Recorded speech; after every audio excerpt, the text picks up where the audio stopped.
Okay. I don't know why I came here. All right, well, welcome everyone to the Committee on Taxation. We're going to start with introductions as we usually do, and we will start with Senator Pouliot with us. I don't see him.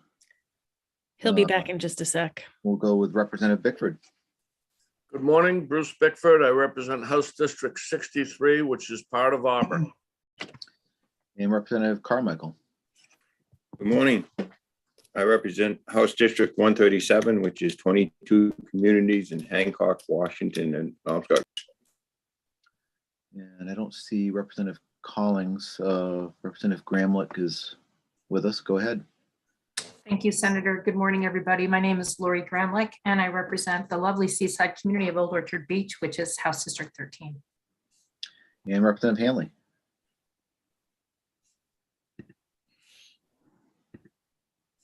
Thank you, Senator. Good morning. I'm Jeff Hanley. I represent District 87, which is the towns of Pittston, Alna-Wiscasset, and Randolph. And Representative Stetkis, I don't see. Representative Matlack. Good morning, Senator. My name is Ann Matlack. I represent House District 92, which includes the communities of Cushing, Thomaston, South Thomaston, St. George, Matinicus, Creehaven, and the Muscle Ridge Islands. Excellent. And Representative Perry. Good morning. Thank you, Mr. Chairman. I'm Joe Perry. I represent part of Bangor and part of Orono in the main house. And Representative Sachs. Good morning, everyone. My name is Melanie Sachs. I'm proud to represent House District 48, which is Freeport and part of Pownell. Thank you. And Senator Libby is here with us. Morning, I'm Nate Libby. I proudly represent all of the people of Lewiston in the Maine Senate. And Representative Terry. Good morning. I'm Mo Terry. I represent District 26, the west side of Gorham, and I serve as House Chair. Good morning, everyone. And good morning. I'm Senator Ben Chipman. I represent Senate District 27, which is part of the city of Portland, serve as Senate Chair of the committee. Also with us this morning is Lena Braun, our committee clerk, as well as Julie Jones, our committee analyst. And before we start with public hearings on a couple of bills, do you have anything for us, Representative Terry? We're good to go. I think we're good to go. All right. Mr. Chair, Yep, go ahead. Representative Stetkis may or may not be with us. He's traveling today and may try to get on by his phone. Okay. Excellent. Thanks for letting us know that. So we will now open up the public hearing on LD 2000. Actually, we're starting with 2010. Is that correct? Correct. Yes. Okay. So we'll open up the public hearing on LD 2010, which is an act to help Maine residents with high electric costs. And that's sponsored by Senator Jackson. And is Senator Jackson with us? He is.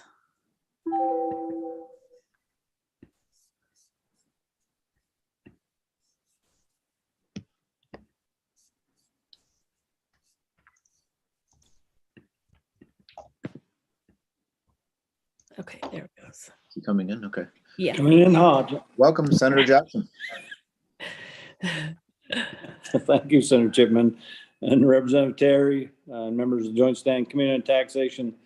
I'm Troy Jackson. I have the great honor of representing Northern Worcester County and serving as president of the Maine Senate. And I'm here today to present LD 2010, an act to help Maine residents with high electricity costs.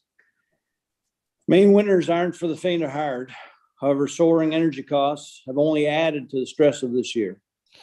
Steep increases in the price of natural gas have led to a spike in electric rates, making it more difficult for working families, older Mainers, and small businesses to keep their lights on and heat their homes or businesses. It's quickly become one of the top issues I hear from constituents on a daily basis, and I'm sure many of the people on this committee certainly can relate. There's a retired couple living on a fixed income in Parham who reached out to my office after their electric bill went from $99 to $299 in a span of 3 months. It's put a real strain on their finances. I also was told that they actually were using less electricity this year than they were at this same time last year. I also heard from someone in Fort Kent whose electric bill increased by $100 despite once again using less electricity than in years prior.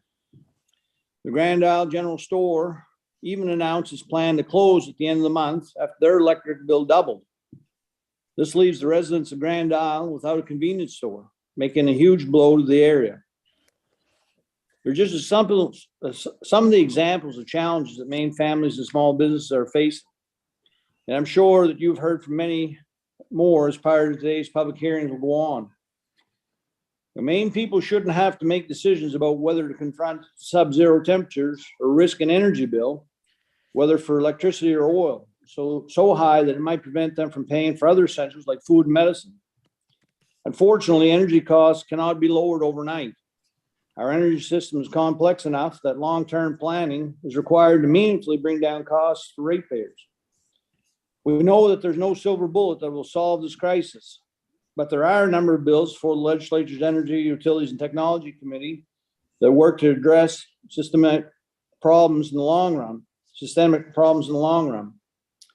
This committee, however, has the ability and opportunity to provide immediate relief to people across the state. While the legislature determines how best to move forward with energy policy to keep prices affordable for everyone, Mainers are in need of financial solutions to the energy cost crisis currently before us. That's why I introduced LD 2010 to help Maine residents with high electricity costs. As written, this bill would establish a $1,000 tax rebate for residential taxpayers and provide a $2,500 tax rebate for businesses with high energy usage. Our government uses tax credits, refunds, and rebates to lower the financial burden that come with activities that are beneficial to our state and its economy. Assuring that Mainers can pay to heat their homes and keep their lights on is without a doubt beneficial to the people of our state and our economy as a whole. While this measure is still very much in a concept draft, I'm hoping to work in collaboration with stakeholders, members of this committee, and policy experts to make sure that we get relief to middle-income families and small businesses with high energy burdens that are not eligible for assistance through existing aid. I see this proposal as building on existing relief efforts put forward by Governor Mills and the Public Advocate. Too many people have been buried not only in snow this winter, but by energy bills that they cannot keep up with. And I urge you to pass 2010 in some form to help get Mainers the relief they need to stay warm and financially secure. I just wanted to say that the genesis of this obviously came forward because of everything that is going on in our state right now with high energy costs. And then in addition to that, obviously the high fuel costs. Initially, when the surplus was announced, I thought that maybe we could use surplus revenue to do something for electric rates. When the governor released their supplemental budget and came forward with direct payments like the entire legislature had agreed to do the previous session, I thought that was obviously fine. Money in people's pockets is money in people's pockets one way or the other. But I still thought that it was important to go forward with something that we could help with electric rates. The problems of higher electric rates are, like I said in the testimony, extremely complex. And I don't know that we're going to fix them, unfortunately, in the next couple of months that we have in this legislature. But I do think we have an opportunity to give something for people in the future to, at least try and get back some of the excessive revenue they've had to put forward for these rates. And that's why I say put it in as a concept draft. I still think there may be an opportunity to use some of the excess surplus money for direct electric rate help. But in addition to that, I think if we could do something tax credit wise, that would be obviously meaningful to people. Not a silver bullet. It's not going to probably help with the real crunch that they feel right at the moment. But certainly they could get something back to help in the future. And that's why, like I said, I put the bill forward. I'm looking for the committee, obviously, to be interested in digging into this, other people's suggestions. I mean, like I said in the testimony, given residential relief, I think is probably pretty easy. And why I like this bill is there is a lot of help for low income people, which they need obviously desperately. Senior citizens need desperately, people on fixed incomes. When you're talking about the LIHEAP program, stuff like that, there isn't a lot of help for middle income people or people that are over income. And like I said, the residential part, I think, is probably pretty easy for this committee and the legislature to figure out. The business side of it is more challenging. I know that there's business owners, I being one of them, that don't really see an increase in our electric rates because I don't really use electric any more than I do in my home. But there is convenience store owners, grocery markets, you name it. People. One person I didn't bring up was Jerry's IGA in Southern Rustic. He saw a $9,000 increase in his bill from 4,100 up to 90 some hundred or something like that, over doubled. That's a lot of loaves of bread to sell in Southern Rustic County. So that's the type of people that I would like to help with the business rebate, system. I know it's challenging for everyone.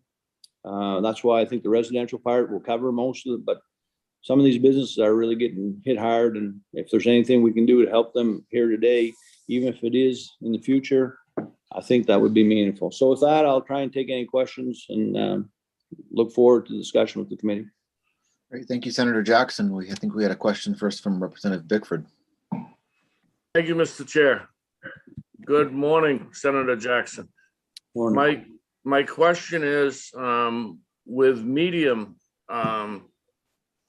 standard offer businesses, those electric rates are going to be dropping in half by April. I'm trying to pull it up now and I couldn't, it wouldn't download because I did have someone local that was on medium standard offer, and he said my rates over doubled in January, and I said yeah, and they're gonna stay about the same in February. But I looked ahead to March and April, and there was a significant drop in March and April, and I sent him that link, and I can't pull it up right now, but it was a significant, it went from 22 cents back down to 11 or 12. It was a significant drop. What's the benchmark? How do we determine if someone's electricity costs went up? I mean, what are we going to look at? Because I'm a homeowner myself and my electric costs went up. I don't use a lot of electricity, so they might have gone up $40. How do we determine what is an extreme? Yeah, that's definitely, I think, the crux of the problem, at least on the business side for me, but I certainly understand residential. Like you said, there may be some people that, I don't know, tried to conserve more or maybe weren't at home as much. Left for Florida and didn't see the increase. And I appreciate that. But obviously the people that chose to stay here in Maine, a lot of them have seen a massive increase in their electric rates. And like I said, a lot of these people, even if they're senior citizens, maybe aren't eligible for the existing energy assistance programs that we do have. So I don't know. I think that's part of the challenge. We were working with Versant and CMP to try and figure out something before the supplemental. I guess even on the $90 rebate that the governor's office, the public advocate did, they signed a non-disclosure with both those generators or distribution groups, so that it was hard to get that information. On the business, I think that's doable, but on the business side, I found it much more challenging. I have people that show me, I have their electric bills here that, doubled by $5,000. $2,500 may pale for some of these people. So I don't even know if that's the right number, but I think it at least shows that the legislature understands that, much like you said, Representative Bickford, this may go back down in the coming months, which would be great. But for the 3 or 4 months that people had to deal with it, for some people, it was like massive. Some people chose to close their doors because of it. And, just trying to figure out a way to help in that regard. Thank you. And if I can follow up, Mr. Chair? Yeah, go ahead. Yeah, and Senator Jackson, I guess my biggest concern that I'd like your help with is sending us a concept draft makes it very, very difficult. Basically, you're asking us to write a bill, which we may not come out with the same language that you're looking for. Are you able, before the work session, to go back and draw up what you consider a proper bill for us to look at? I think it's our job to review what you bring to us. It's not our job to craft the bill necessarily. Can you speak to that real quick, please? Sure. I definitely can try and do that. I'm a little bit perplexed that committees don't actually change or do any of this work on their own. I've certainly come forward with really well thought out bills before that committees have completely torpedoed. So, so all right, if we're going to be under that standard, I'll definitely draft a bill that the committee can review, and I'll look forward to you voting for it exactly the way it's written. Thank you. Great. I'm not sure who was next, maybe Representative Terry or Representative I Perry. think Representative Perry was next. Go ahead, Representative Perry.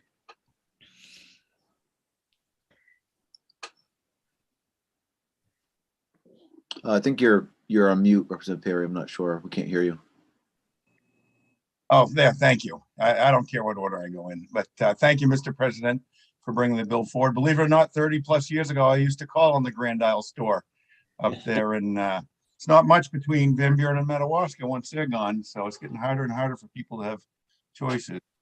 And like in my little business, 85 people say, geez, your store's busy all the time. It must be a gold mine. And I say, well, it's better be busy because I got a lot of bills. 85% of the sales goes to covering overhead, and it doesn't take much to tip the balance where it's not worth it anymore.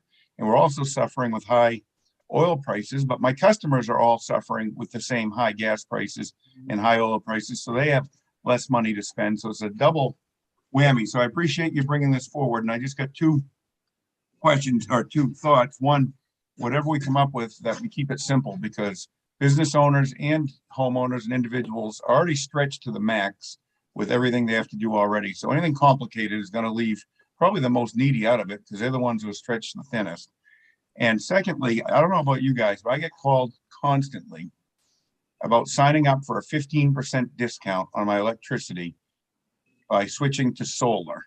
And I know it's something we did in the legislature, and I'm always wary of these things, but for the work session, I'd be curious if that program is something that might fit into the mix to help people lower the bills as well. I just don't understand exactly what we've done. Thank you. Next, I think we have Representative Terry. Thank you, Mr. Chair. And for Representative Perry for that solar thing, I think from what I understand, eventually we will be saving 15% on our bills, but I think initially there's not a ton of savings there. Unfortunately, that doesn't mean that we shouldn't invest in it, because I think we should, but I'll jump into just a quick couple of questions for Senator Jackson while we, talk about putting this stuff together. First question is, I'm going to just sort of focus on the residential side, if that's okay. Would you like for this to be a refundable credit for starters? So, $1,000, no matter what, against your bill, or if you have zero liability, you get that $1,000 back to help cover the cost. So that's the first question. And then the other one, I just want to make sure that we're on the same page, that this is a credit essentially for the future, because for the next 9 months, we're not going to know what our rates are. I just did a quick pencil drawing of my rates between December and the end of this coming month, and it's literally all over the place. From December to February, it doubled, and then it's going to go down again this month, based on my usage, I'm guessing. So the two big questions are, one is this intended to be help in the future, which I think that's how that's got to go. And then the other is if you would like for it to be refundable. I mean, the help in the future aspect of it, I mean, that is the problem of, what we were working on, and then things changing and shifting to a tax credit. I mean, the fact that, by this, if this committee chooses to pass something, by the time the legislature votes on it, by the time it'll be enacted, I'm sure we'll be after April 15th. So it would obviously be for, the next tax season. As far as for the tax credit, I think there's an opportunity still, with this committee's help and appropriations, that we might be able to do something, immediate in this supplemental. But and as far as the refundable aspect of it, I absolutely would be okay with that. I mean, it's I guess what the committee is willing to accept. If I do come forward with more information, again, I'd like to be as, like Representative Perry said, as easy as possible as far as applying for it. But at the same time, I'd like to be able to give it to people that I was assured needed it or did use, large amounts of electricity. When I was working with, I think it was Versant, they had some customers that had 5 meters, and they really couldn't tell, unfortunately, which one was which, as in terms of saying it was a residential. So that was challenging. And then I got to thinking about it, and I think, like, my father-in-law lives right alongside of me. He probably has 5 or 6 meters too. I don't know. I only think he should get 1 credit. But those are the things that kind of put roadblocks up for me. Yeah. So if I may, Mr. Chair, so if we can figure out a rebate of sorts in this, within either this supplemental or what comes next, if something comes next, would there be a need still for this, do you think? Well, I think what we would do in the supplemental would be, if and Yeah. might be talking out of school here, it would be small. Yeah. Okay. And so that's why, I wanted to push forward, for some of these business owners. I mean, don't take this out of context or anything like that. If they're able to hang on, next tax season, it obviously will be a benefit to them if they're able to hang on. So I still think it's something meaningful that the legislature chose to do to help people that really did struggle through this winter. Okay, great. Thank you. Excellent. I think Representative Sachs is next. Thank you, Mr. Chair. Good morning, Mr. President. Nice to see you this morning.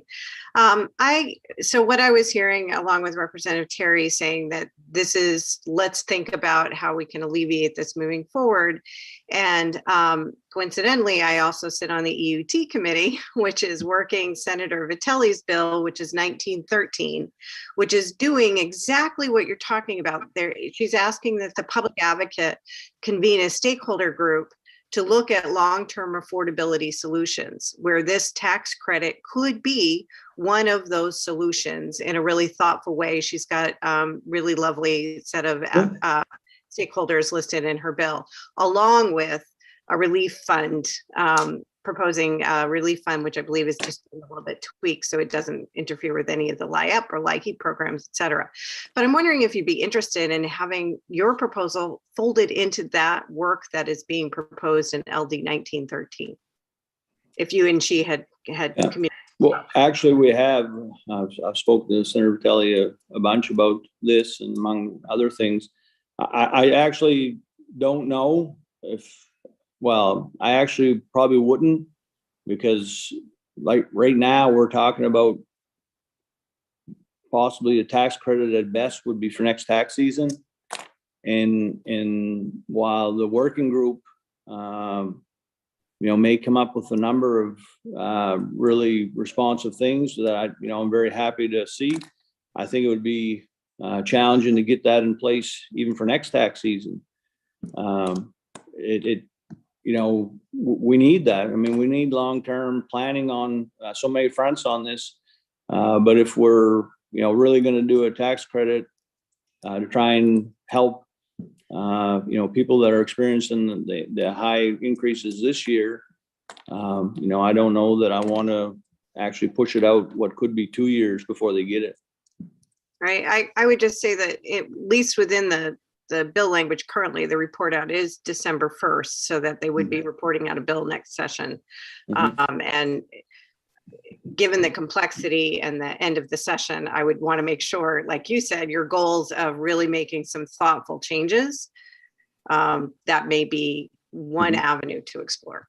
And that's, December, is good. A lot of times I've seen those get pushed, but even if it is reported out by December, a new legislature has to take that up, go through the process.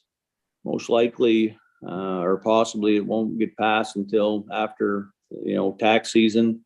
And there you are again with one more year that's gone by. So that's why I'm not saying that commission shouldn't take something like this up, in addition. I guess the committee will have to decide if they think, we should do something, even if it's not as thought through as maybe a commission like that can take the time on. If we should do it, like I said, for this upcoming tax season, the 2022 tax season, as opposed to waiting for 2023. But I understand, and like I said, I once again support that legislation, support that commission doing a bunch of different things, trying to look at energy relief.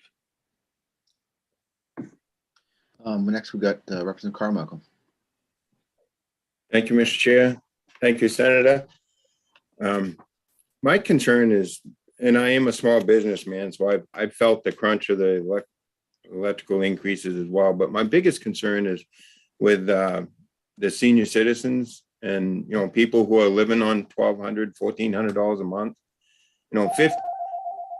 $50 means a lot to them people, and they got left out of I'm sorry. They got left out of the money sent back from the state because a lot of them don't file W-2s. So, they really haven't had much relief. And something like this, I'd like to see it targeted to make sure that them people get relief as quick as we can and as much as we can. Yeah, Representative, I agree. The 285 that we gave back as a legislature, I was supportive of it, but unfortunately there was people that got left out. And that's always hard, without a doubt. From what I understand of the governor's proposal this time, at least the initial 500, that's supposed to be broader to try and capture many of those people that was left out before, which is great. Like I said, I think that there may be an opportunity for the legislature to decide to give something, for electric rate payers. And to me, that means anyone that has a meter,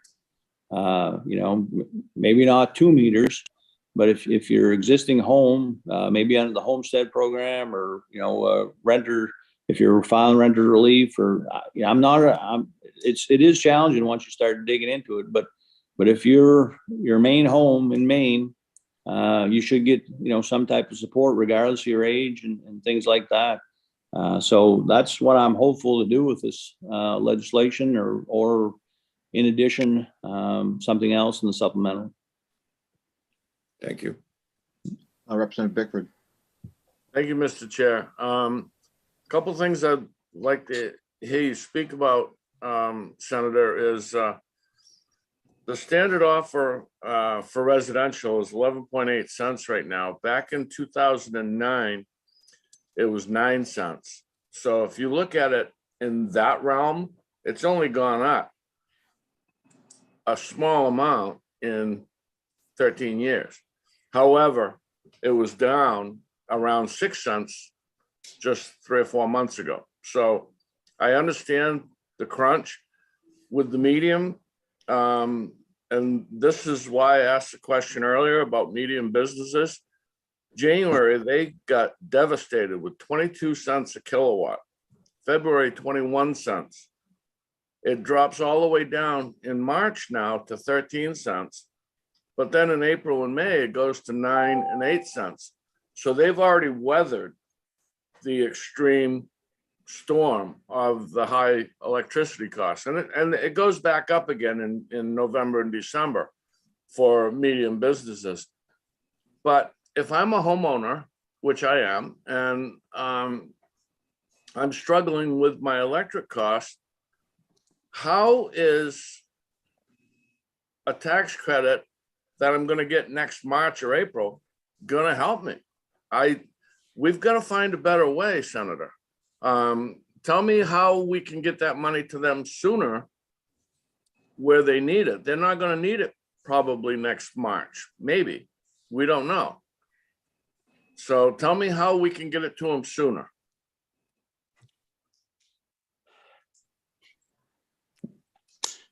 I just don't get it. I think I laid out the whole process that I said that I didn't know that this was going to be as immediate as it should be, that the governor's $500 supplemental and possibly $750 could be looked at as help for energy costs. In addition, I was hopeful that we could do something smaller directly for energy costs and supplemental. But short of that, there isn't a lot that the legislature could actually do immediately to help. This would be something that would be, at least in the future, I think by your own admission, electric rates may go up again next year. So it would obviously be perfectly timed at this point. What my hope to do is to say, yes, we understand that there was a real problem this winter, and we've come at it multiple different ways, all small probably, but all multiple different ways to try and do something meaningful to help with what is a real crisis here in Maine, and will continue to be until we get either more natural gas in Maine or get less reliant on it. Either way. So again, I never said it was a silver bullet. What I thought was it was something that at least people could capture at some further time in the future if they were able to hang on throughout this crisis. And like you said, you think that rates are going to be going down. I hope they are. What I'm getting told by a lot of people is that they're really upset with what's happening with their electric rates, and I think this is just trying to do something to be responsive to that. While I would never tell anyone that you're going to get a check next week to help cover your expenses. You're in this case, you'll probably get something that can help later on, much later on. But there's other things in addition. This is just one more arrow in the quiver for people that are struggling mightily. Thank you, Senator. And just to clarify, when I said rates were coming down for medium businesses, it's not what I think. It's actually published. Those are the rates. And it does sound like something that if this gets written properly, I could support. Thank you. Representative Gramlich. Thank you, Senator Chipman. Good morning, Senator Jackson. It's always nice to see you. And thank you for bringing this bill forward. Obviously we have variable rates, as Representative Bickford has identified. And I look at it as a bigger picture issue in terms of some of the work that Representative Sachs and her colleagues might be addressing on the EUT committee. But I think I would have to agree in terms of getting some timely relief to folks, even though it's not going to be as immediate as we would like. And so I just want to make sure I understood something I think I heard you say, Senator Jackson. This would be an opportunity to get something into every folks that has a meter. I think I heard you say something like that. However, it would still be associated with the idea that folks have to file. And so it wouldn't necessarily reach that pocket of the population that Representative Carmichael referred to in terms of folks with really significantly lower incomes that don't file. So this might not be something that you can readily answer, but I'm curious if there's a way in your thinking, in your experience in the legislature, that we might be able to provide an opportunity for folks to, file to get that money, because if they're not filing, they're missing out on a number of different opportunities. And I'm just kind of trying to rack my brain a little bit with you in terms of thinking about how we can provide more significant relief. But I would agree with the timing issue.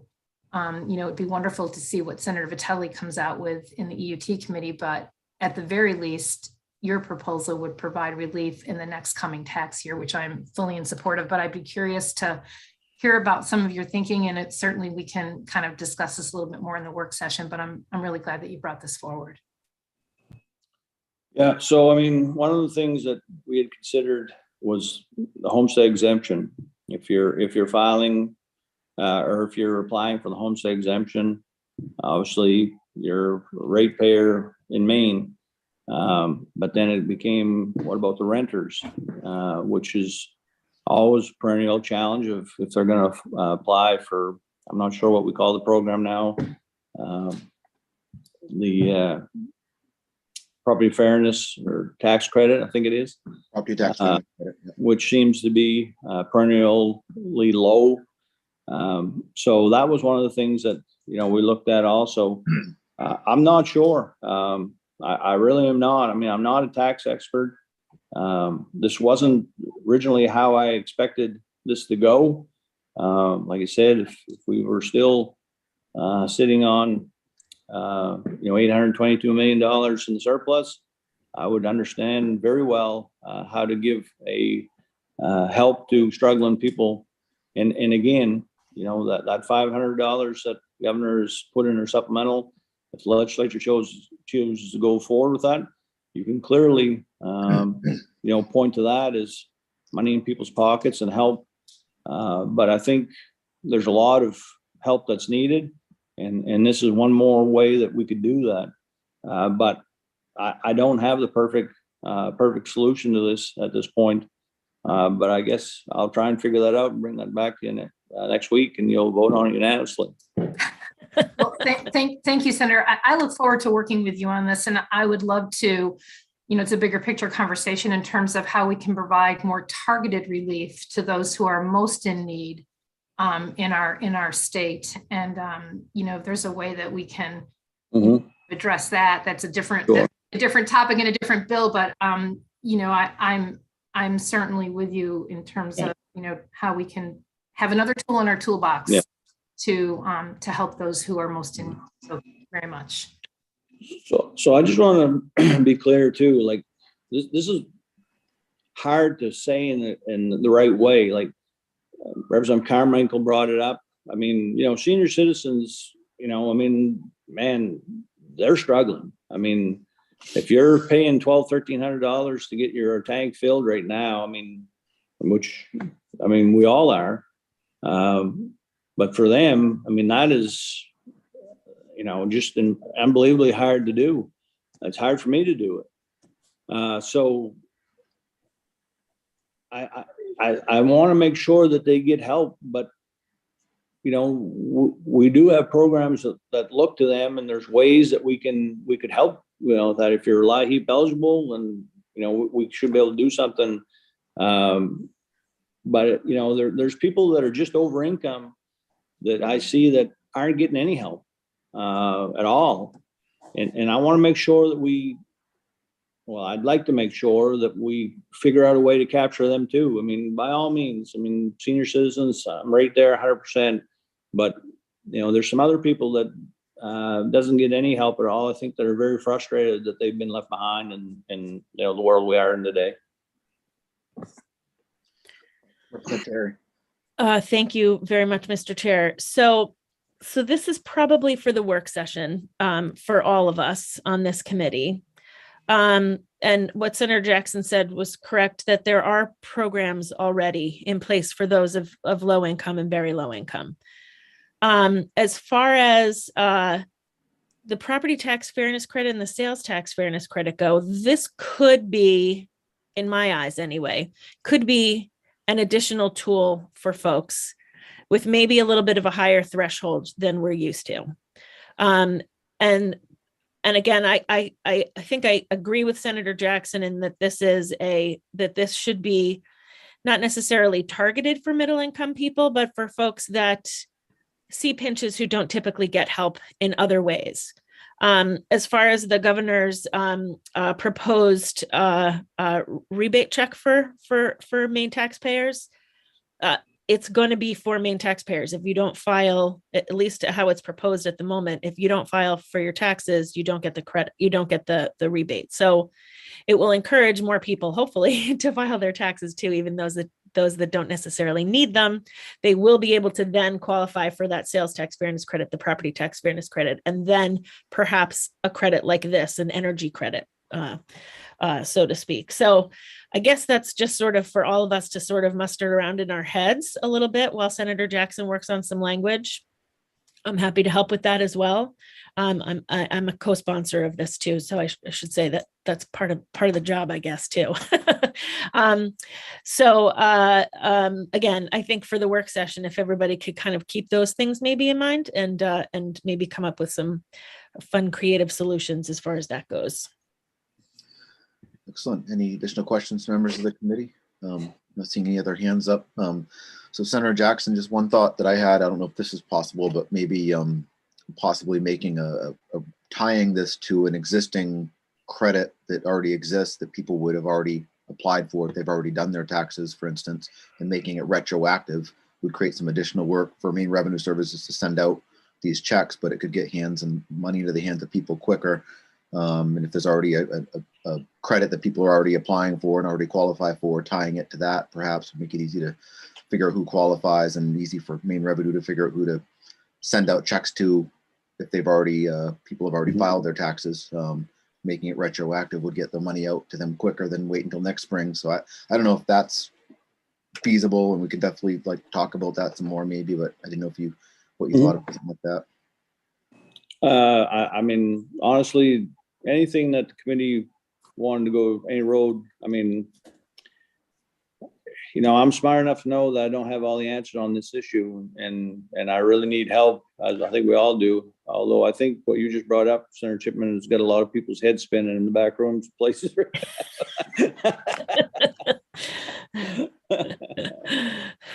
That's just something to think about. I mean, it would obviously create some additional work, but it would get the money out late spring into the summer, maybe, as opposed to next spring or next summer, when it's a lot later, obviously, and people need help right away. So, there's a way to, I mean, honestly, there's a way for legislature to do pretty much anything that we could, but obviously it has to be a will. Yeah. Sounds good. Well, I don't see any other additional questions. So thanks for presenting the bill to us today. It's great to see you, and let's continue the conversation for sure. Just so you know, I think we have this scheduled for tomorrow for work session. So it's not, but we can, I think we're maybe meeting one day next week, if I'm not mistaken, some other stuff. So we can possibly have a little bit more time on it. I don't know. That's good. Let's get right to work on it for sure. Yeah. And then I'll look for Representative Bickford's address there in the chat so I can go down and meet with him, get this figured out.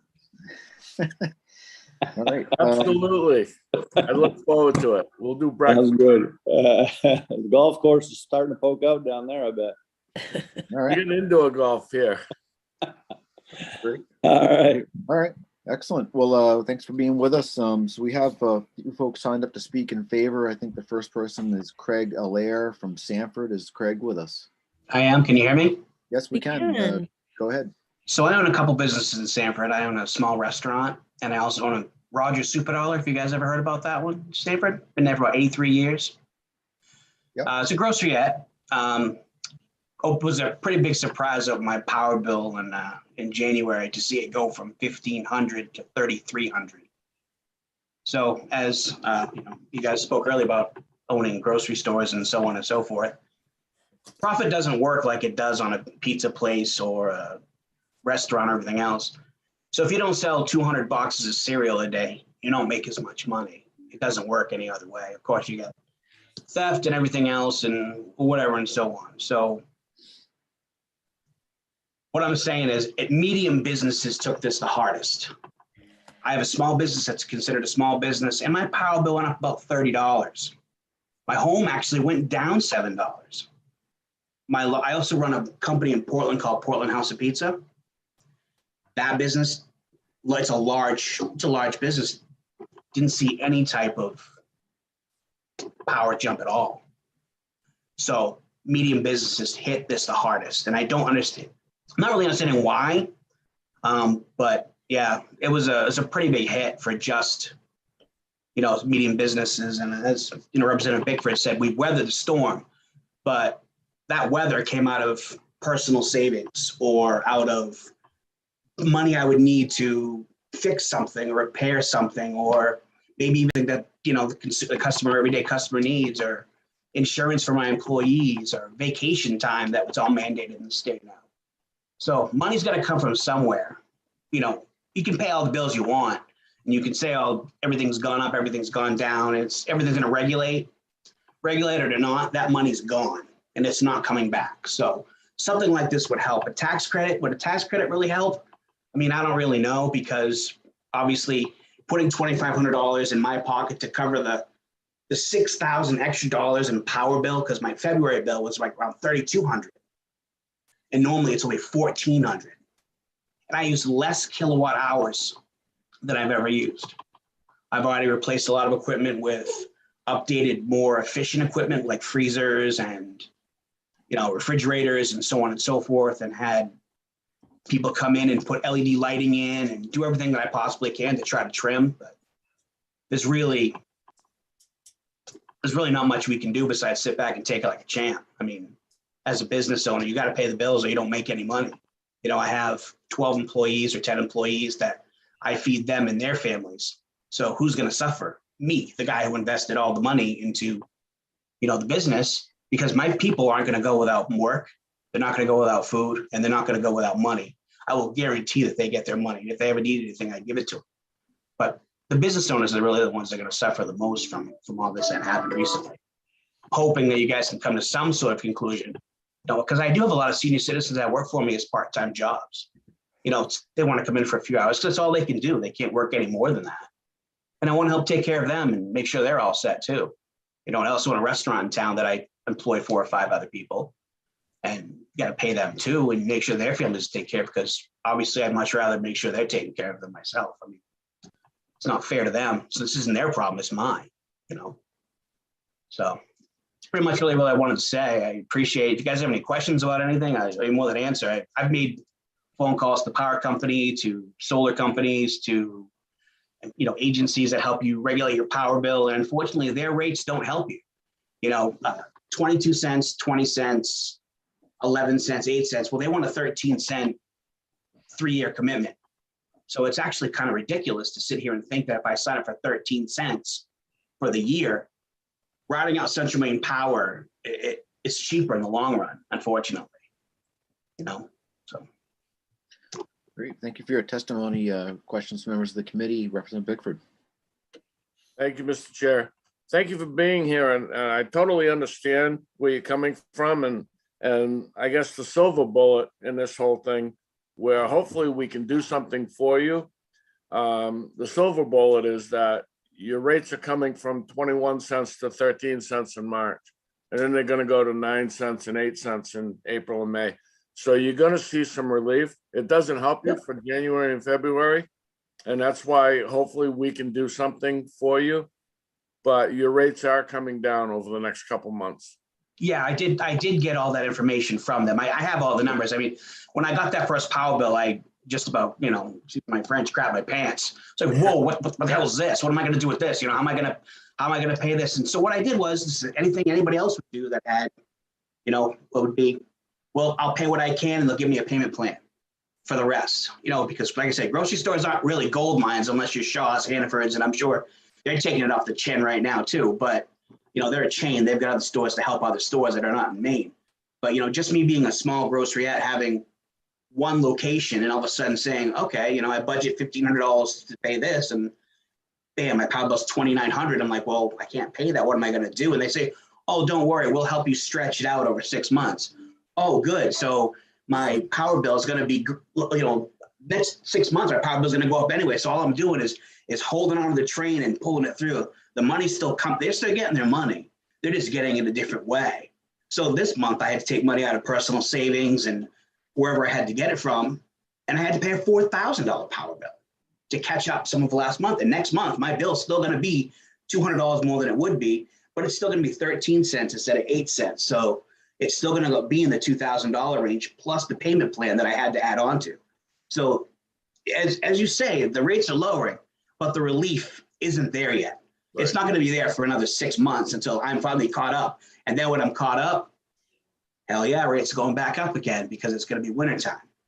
You know, there could have been ways this could have been done differently, such as instead of doing 22 and 20 cents for the committee, I get it, it's not nothing Maine did or whatever like that, but you guys are trying to help.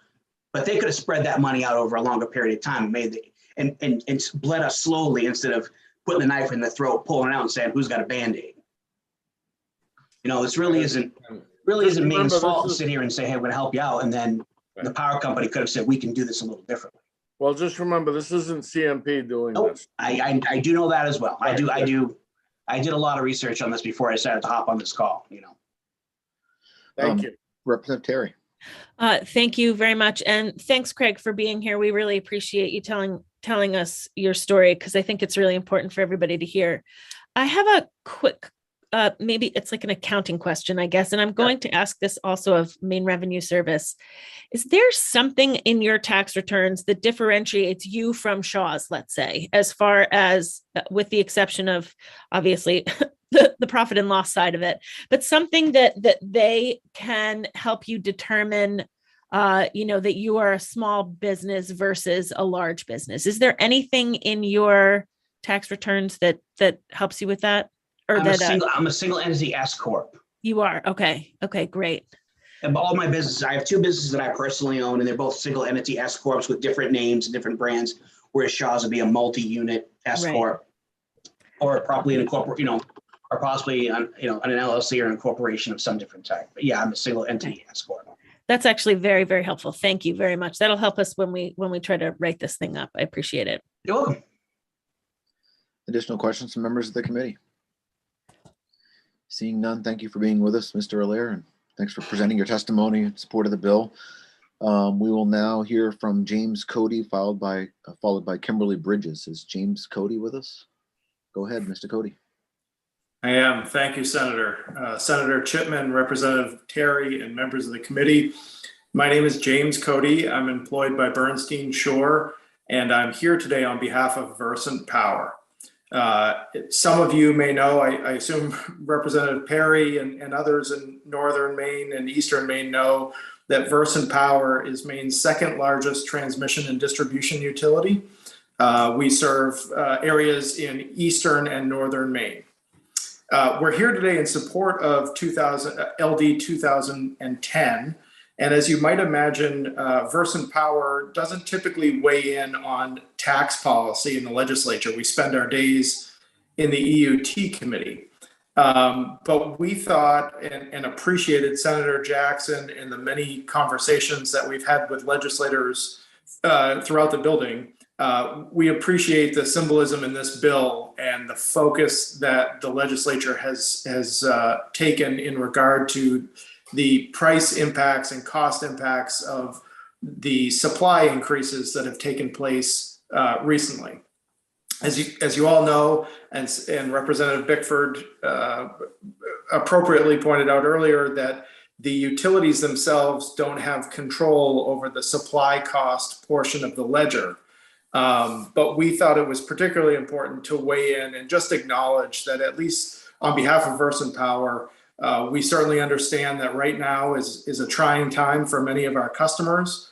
We are laser focused on that on behalf of the company, and the company was pleased to be able to work with the Office of the Public Advocate, Department of Health and Human Services, the Governor's Energy Office, and others on the recent $90 bill credit to about 90,000 low-income households in Maine. And so I just thought we would take a few moments to say, we aren't the policy experts in this arena, but we certainly appreciate what Senate President Jackson has brought forward and the focus that we know that the legislature will have on these cost burdens on customers. And if we can be helpful, please let us know. I would just point out one item for as a cautionary note would be that if we're trying to identify customers based on usage, that we would encourage the committee, as I pointed out in my testimony, to work with the utilities, because a lot of that information and data has confidential information associated with it. And we would want to make sure that we're working through the PUC's rules to maintain all adequate confidentiality wherever we can. And that's really all I have. I'd be happy to answer any questions, and we'd be pleased to work with the committee as you work on a solution. Thank you. Great, thank you, Mr. Cody. Any questions from members of the committee? So I have a question. So would you be able to identify, without providing information, but like people that would qualify or somehow that we could send rebates to or something for people that have high power bills from Versant? I know there's issues maybe with confidentiality and stuff like that. I don't know how that could be done, but.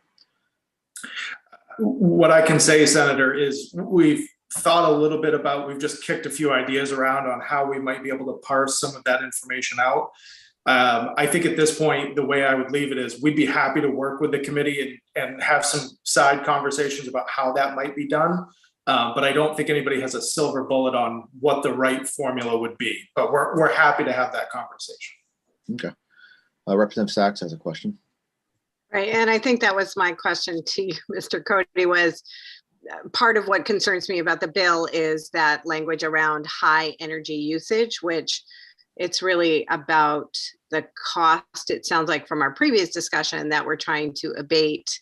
Basing it on quote unquote high energy usage is not necessarily what this tax credit. I think it'd be very hard. And if that's what I'm hearing you say as well, what is high usage to one person? The cost impact of that cost of electricity that this bill, the sponsor stated the bill is geared towards. Is that correct in your assessment of it? And so I guess for you, Mr. Cody, I was trying to usage, which is language found in the bill, may or may not be the correct parameter. That's right. Generally speaking, I think that's right. There may be ways to achieve that, but we would just need to have further conversation. But that really, when you get into usage, you're talking about the potential of creating a line where there are winners and losers on both sides. There may be a better way to crack that nut. And so more conversation would be needed before we'd be ready to have a final recommendation on how that could be done. But I think it's, there's possibilities there. Thank you. Seeing no additional questions from members of the committee, appreciate your testimony. Mr. Cody, thanks for being with us. I appreciate your willingness to work with us on a solution for this. We'll now hear from Kimberly Bridges, who's here to testify also in favor. Is Kimberly Bridges with us? She's not with us. No, okay. So if she's not with us, I guess we don't have anybody else signed up to speak in favor. We have no one signed up to speak neither for nor against, but we do have Dr. Allen here to speak neither for nor against. Why don't we hear now from Dr. Allen if he's with us? I'm just waiting for him to accept it to move over. Okay. Wait a moment for Dr. Allen. He's the only other person signed up, unless you've had anybody else, Lena. I think that's it, right? Oh, we have Curtis Picard here to testify in favor. We just got a note in the chat. So why don't we hear from Mr. Picard while we're waiting for Dr. Allen. Welcome, Mr. Picard. Go ahead. Hi, Senator Chipman, Representative Terry, and members of the Taxation Committee. Thank you very much. I'm going to save you some time because I'm going to deliver some testimony both on behalf of the Retail Association of Maine, who I represent, as well as Maine Grocers and Food Producers Association in support of LD 2010. MGFPA represents 200 Main Street businesses, independently owned and operated grocery stores, supermarkets, food and beverage producers and processors, wholesalers and distributors, and allied service companies.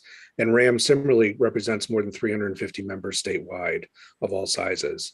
Both of our organizations have been fielding calls and emails from members a lot like Representative Perry and Mr. Allaire, who have expressed their concerns regarding the rising costs of doing business, specifically their rising electricity rates. We appreciate President Jackson bringing forth LD 2010 as an opportunity for us to share these concerns, specifically the perspective from businesses who are also being affected alongside individual Maine residents. Before LD 2010 was published, we proactively surveyed our Maine-based members to learn more about the specifics of their rising electricity costs. In particular, the most vocal were grocery stores with larger refrigeration units and folks that are in the field of food manufacturing. The survey results provided some evident conclusions. 58.3% of members reported at least a 50% cost increase. 11% reported a 40%, and almost 14% reported at least a 30% cost increase. And this was comparing the month of January 2022 to the month of January 2021. In other words, 83% of Maine's businesses surveyed saw at least a 30% increase. Similarly, 77.7% of businesses reported at least a 30% increase from December 2021 to January 2022. And it's also clear that the increased cost is being driven primarily from the direct generation cost and not an increase in usage, as 83% of respondents said that their kilowatt usage was within 0 to 10% of last year's usage.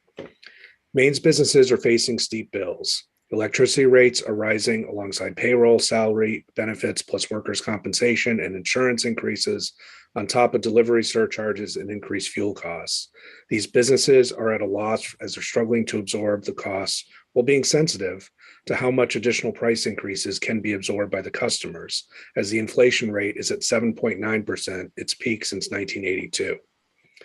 In particular, these costs are hitting Maine small businesses the hardest, as their smaller scale can't reach the economies of scales compared to large format retailers.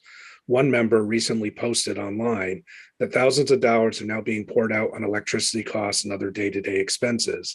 These outrageous increases will drain the heart and soul of our local communities, dwindling down main streets and the luxury of having that spot to grab your last-minute needs.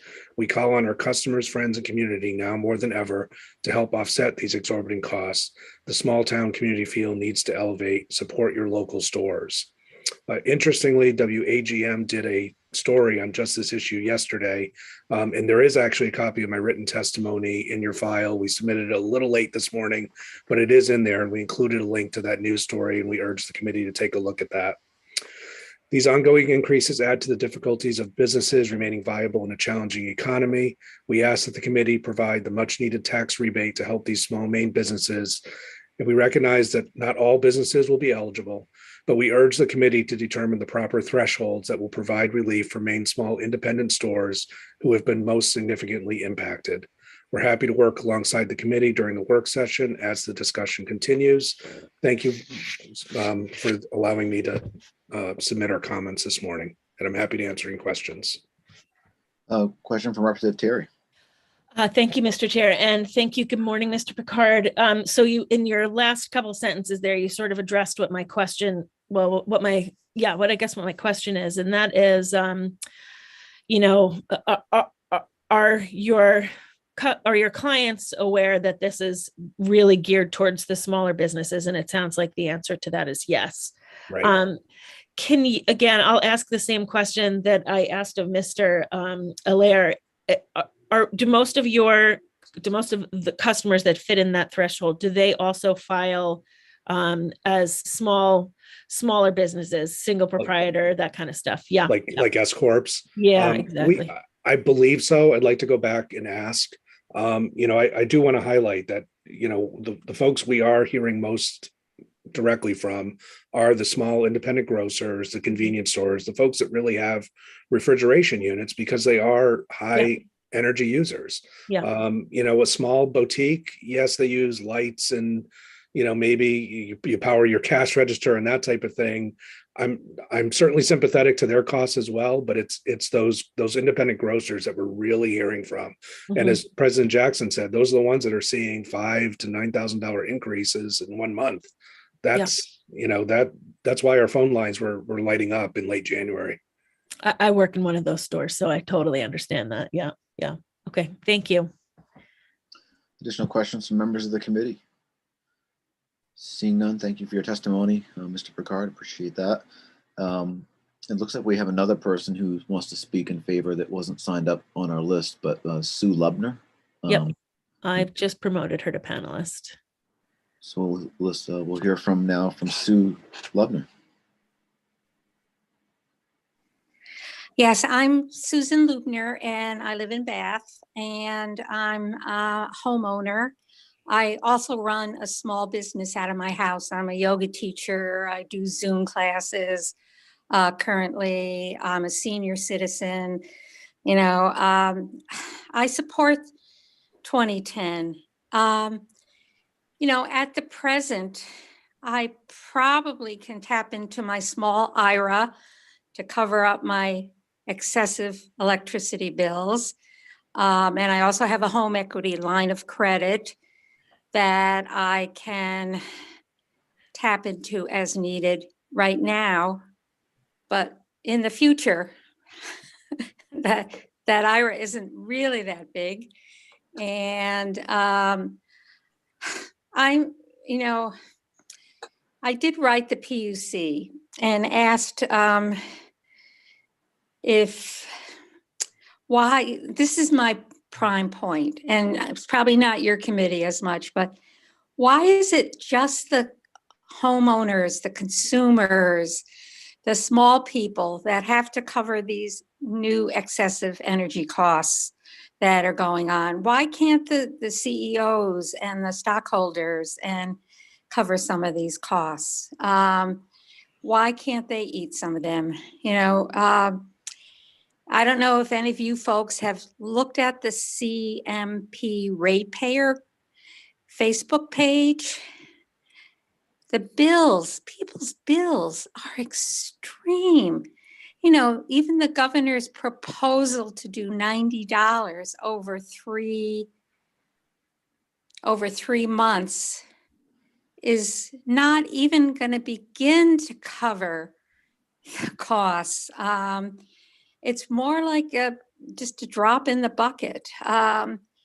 So, we're being encouraged to go electric. I got a heat pump in 2010, end of 2010, because I had a major furnace issue. And my home is somewhat insulated, needs more. That's another cost, even with efficiency main rebates. I've signed up for a solar farm that's supposed to, in Gardner, that's supposed to be operational late spring.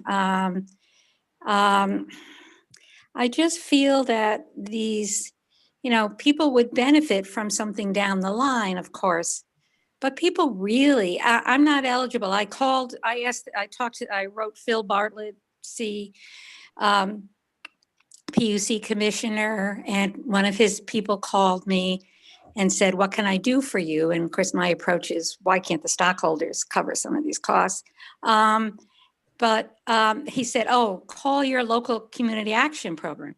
So I call the community action program and they say, no, call CMP. And CMP's literature says, oh, well, you have to call your community action program. The only benefits I get are Social Security. I don't get food stamps, I'm still working, as I said, part-time. I just feel that something down the road is great, and I feel like I do file taxes. People need something soon, or somebody like me can last for a while, but if it's going to continue every year on and on, it's, so any kind of relief would be very welcome. Thank you.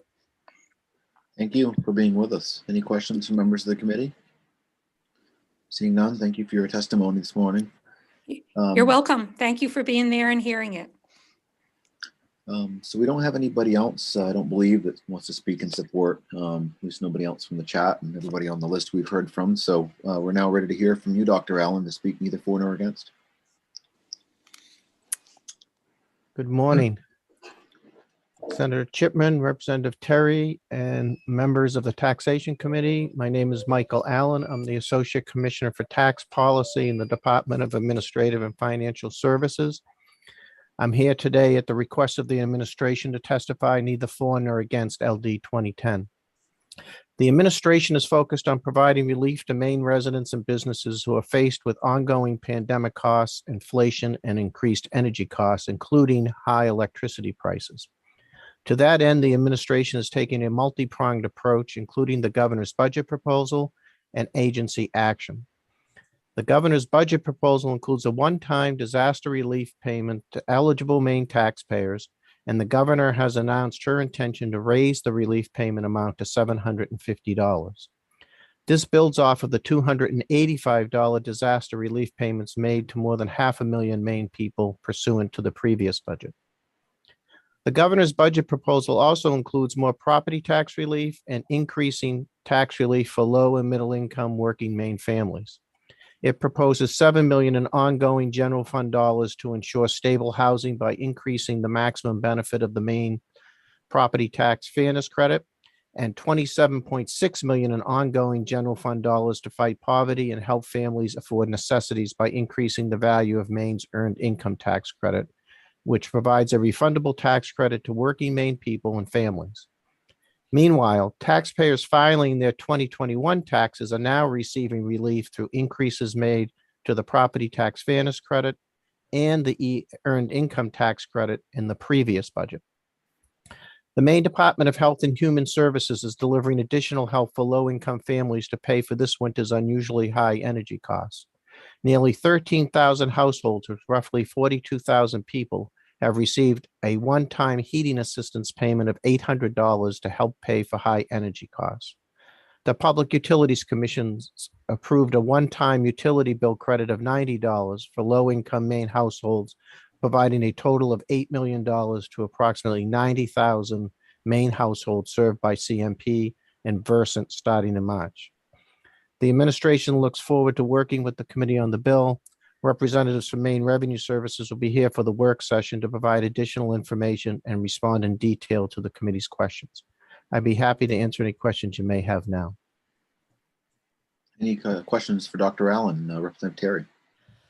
Thank you, Mr. Chair, and thank you, Dr. Allen, for being here. I really appreciate all of the immediate help that the administration is putting forward on all fronts. I think you know that I'm especially very happy about the earned income tax credit.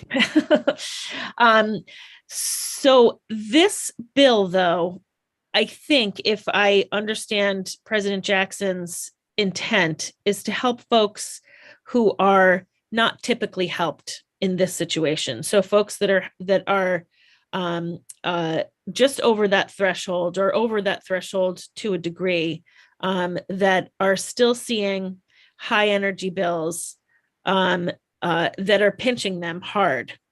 So folks that don't necessarily qualify for property tax fairness credit, sales tax fairness credit, even EITC for that matter, that those folks are still struggling to do all of the things that they need to do.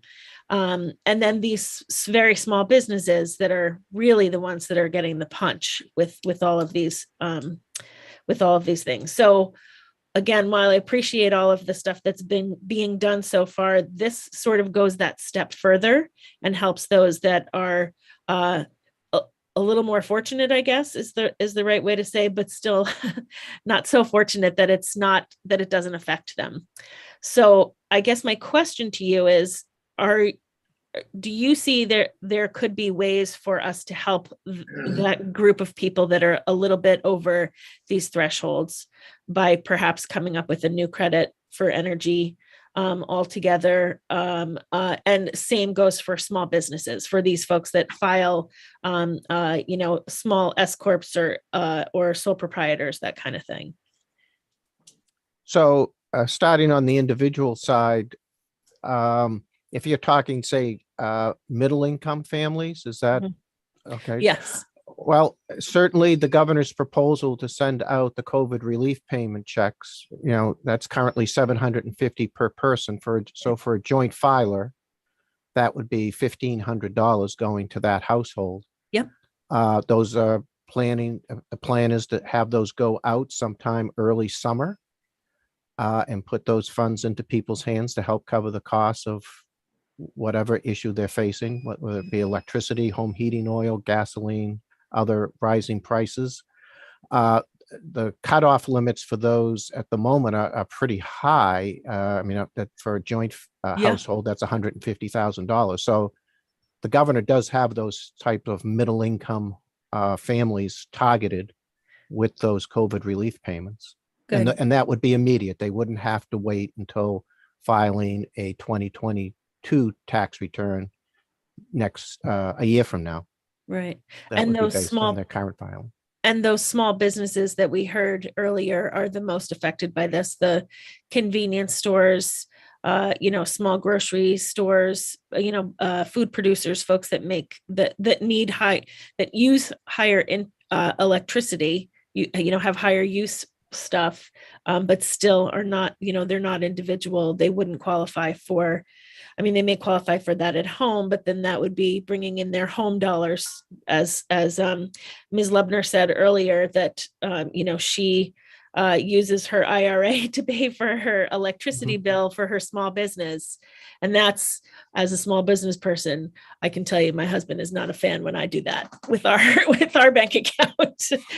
So is there a way that you think that we can do something for those folks by the way that they file their taxes? I'm sure there's a business credit we could, come up with along with Yeah. the committee Okay. but again, it would be when those businesses file their tax returns Right. a year from now. Mhm. I'm not sure what sort of programs are already being provided to businesses, small businesses through OP funds. Yeah.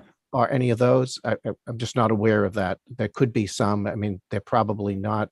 Maybe they are designed around energy costs. I'm not sure, but Yeah, we can look into that for sure. Okay, thank you. Representative Bickford. Thank you, Mr. Chair. Good morning, Dr. Allen. Good morning. I guess my question is it the administration's position that what's happened so far with LIHEAP and with other things that are happening to help lower income individuals, plus the checks that might be going out early summer, is it the administration's position that, at least on a personal level, people should be okay with that, and it's really probably the businesses that we should be looking at? I testified neither for nor against. I understand that. I think the administration is saying that there is a lot being done, whether there's additional work to be done. Obviously, the governor is interested in hearing what the committee works on in this bill, but there's certainly a lot of relief that has already come and is about to come should the governor's proposal that's in the supplemental budget be enacted by the legislature. Thank you. Additional questions from members of the committee? I guess I would want to ask Dr. Allen, I'd mentioned earlier when Senator Jackson was testifying, some way to get relief out sooner. And I don't know if you think it's even feasible to do something that would retroactively apply to filings from this spring to get checks out to people sooner rather than next spring or next summer of next year. Is that something that's at all feasible, or would that be just too much of a nightmare to be able to administer? Well, if the legislature agrees to the governor's proposal on COVID relief payments, that is a mechanism that the governor has proposed that we've already done. We did it a year ago. And, maybe the dollar amount, or there's some way of, obviously through negotiations, increasing the amount of that COVID relief check. But I think the COVID relief payments that the governor has proposed is exactly what you're looking for and asking for, right? To provide dollars as quickly as you can to Maine residents who are bearing the burden of rising energy costs. And there's a proposal in front of you. Now, the dollar amount of that, obviously can be worked on, and the targeting of that, but it's there, it's ready to go once enacted, and we have experience with that. And Maine Revenue Services will start sending those checks out as early as July 1st and getting that money into people's household hands. Yeah, I mean, that's just for individuals, though. I'm wondering about, like, for businesses, is there some way to do something to help the businesses that are suffering, that we've heard from in the testimony on this bill? Something that would be retroactively to be able to get some checks out to them if they're having higher electric bills, if we heard they have been. That's going to be a tougher one, because if it's based on a tax return, I'm not sure what information we would have on a business's tax return to help us make a determination that they've exceeded a threshold that the legislature has put into law.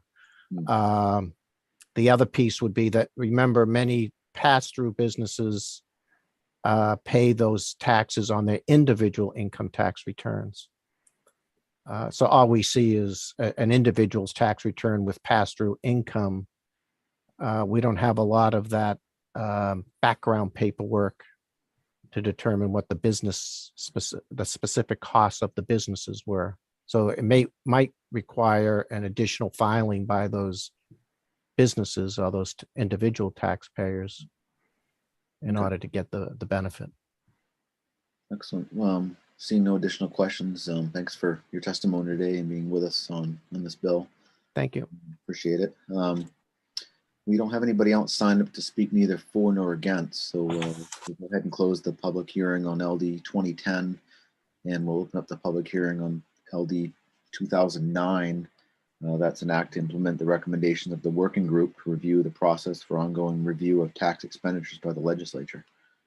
And we have, who's here to present that bill? Well, actually, it's your bill, Senator Chipman. Your name is on it, but Senator Libby has agreed to present. Senator Libby, welcome. Thank you, Senator Chipman, Representative Terry, and fellow members of the committee. Again, I'm Nate Libby, and I represent Lewiston in the State Senate. I'm here to present our bill to this committee.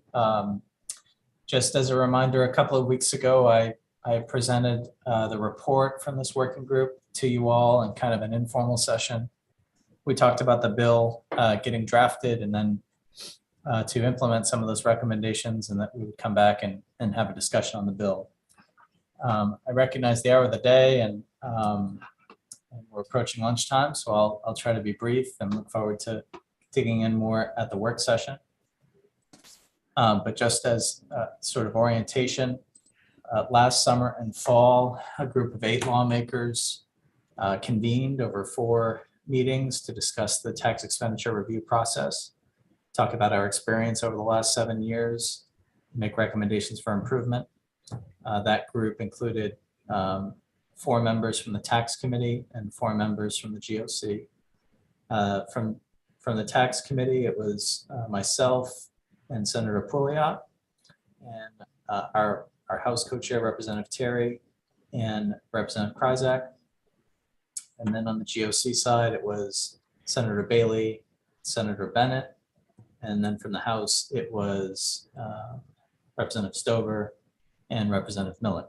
So it was split 50-50 Republican, Democrat, House and Senate, and the report was a unanimous consensus report. So every one of the recommendations there in the report and the bill before you represents the hard work to try to get agreement from both chambers and both parties.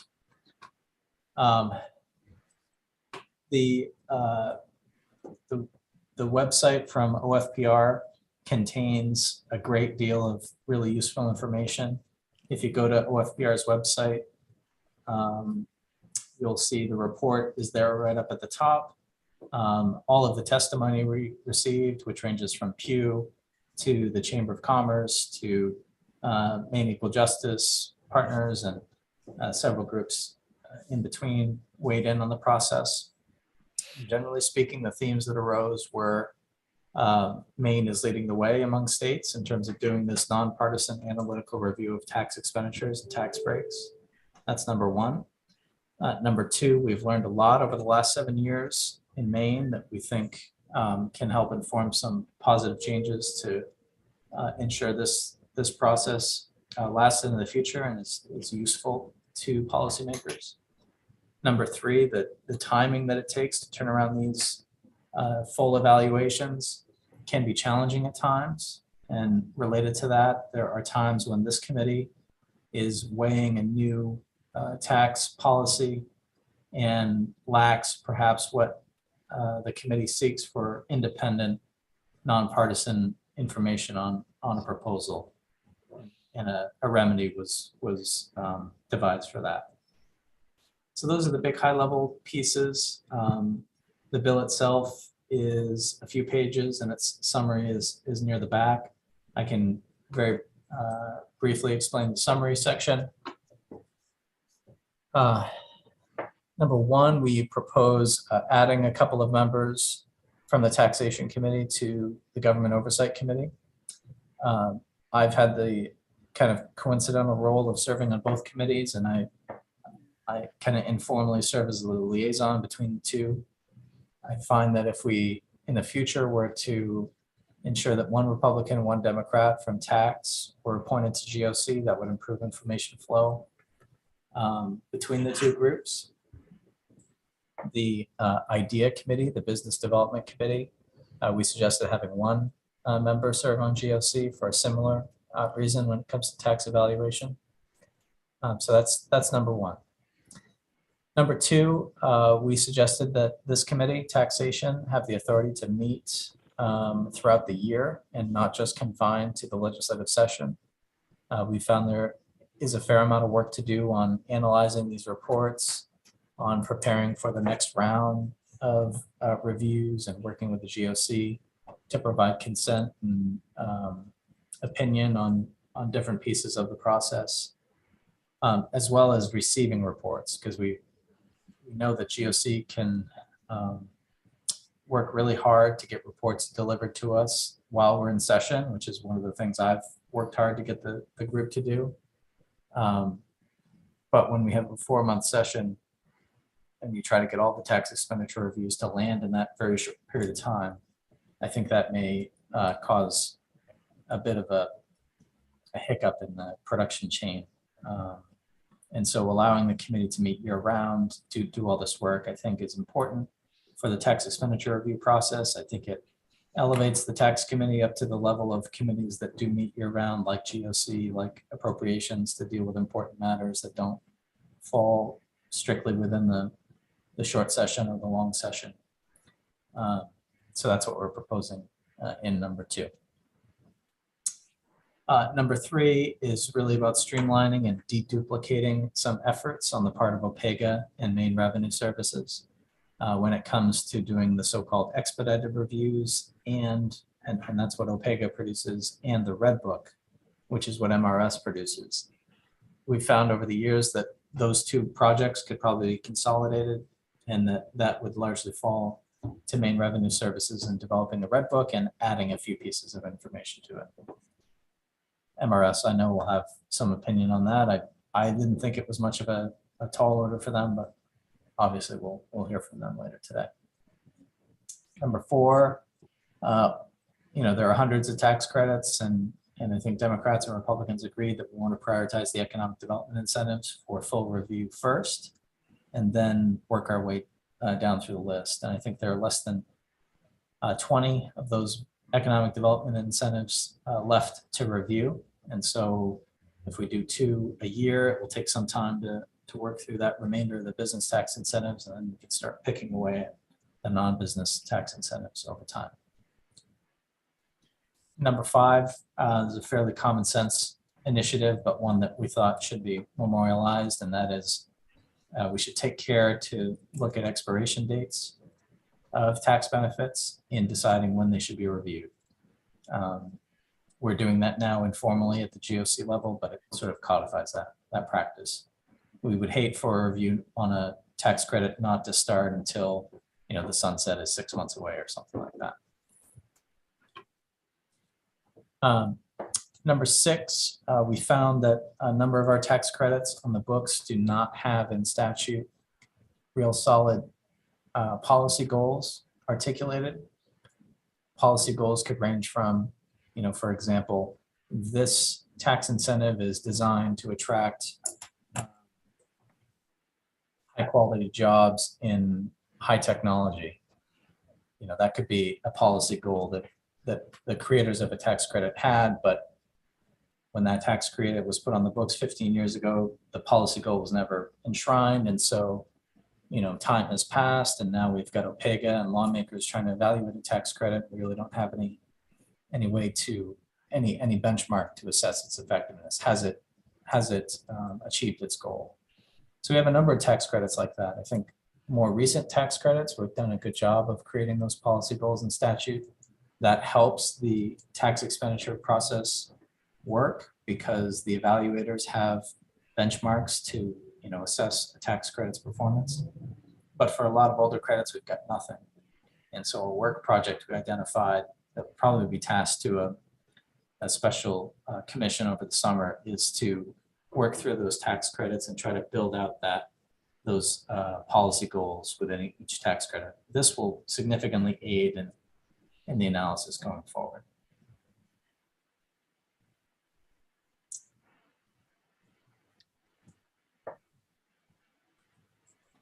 Okay, number 7.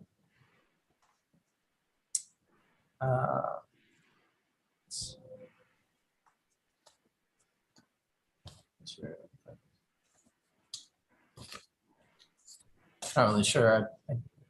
7, I'll just skip over for now. Number 8, this one I thought was important for the taxation committee. Under the current system, and I've experienced this as a member of tax, but we'll be in a work session on a new innovative tax policy that has intrigued many of us, and we're interested in maybe trying it out. And there'll be a point in the work session where a member will ask, can OPEGA look into this for us? Can OPEGA give us some initial information to help us decide whether this new tax policy has merit? That's happened more than once in my experience. And the answer usually is no. OPEGA, A, doesn't have the staff resource, and B, is in the middle of tax expenditure review processes on other tax credits that have already been approved in the formal schedule of reviews.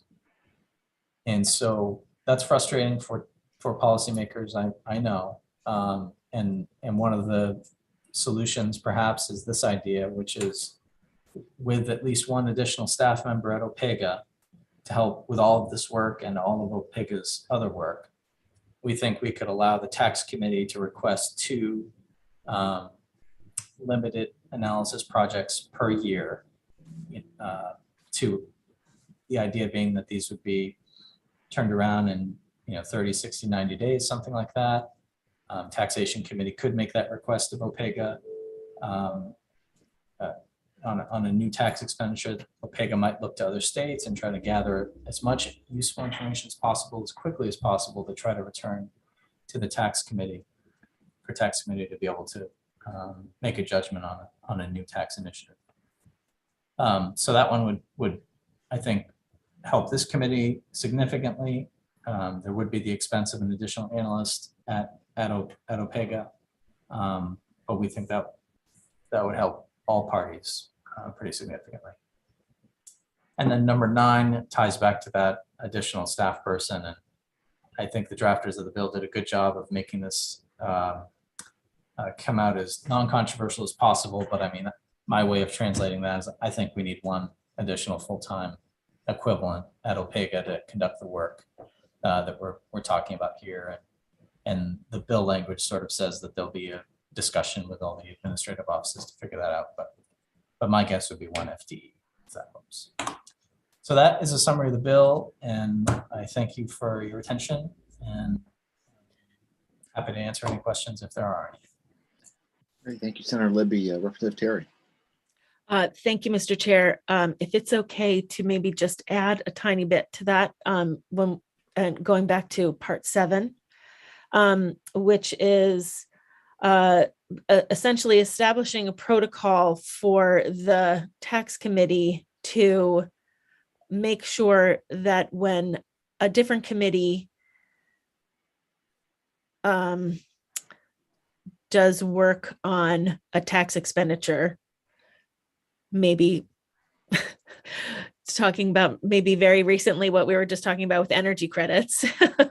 If that were to be done in EUC, then, or EUT, that is, then EUT would need to run that tax credit by the taxation committee to make sure that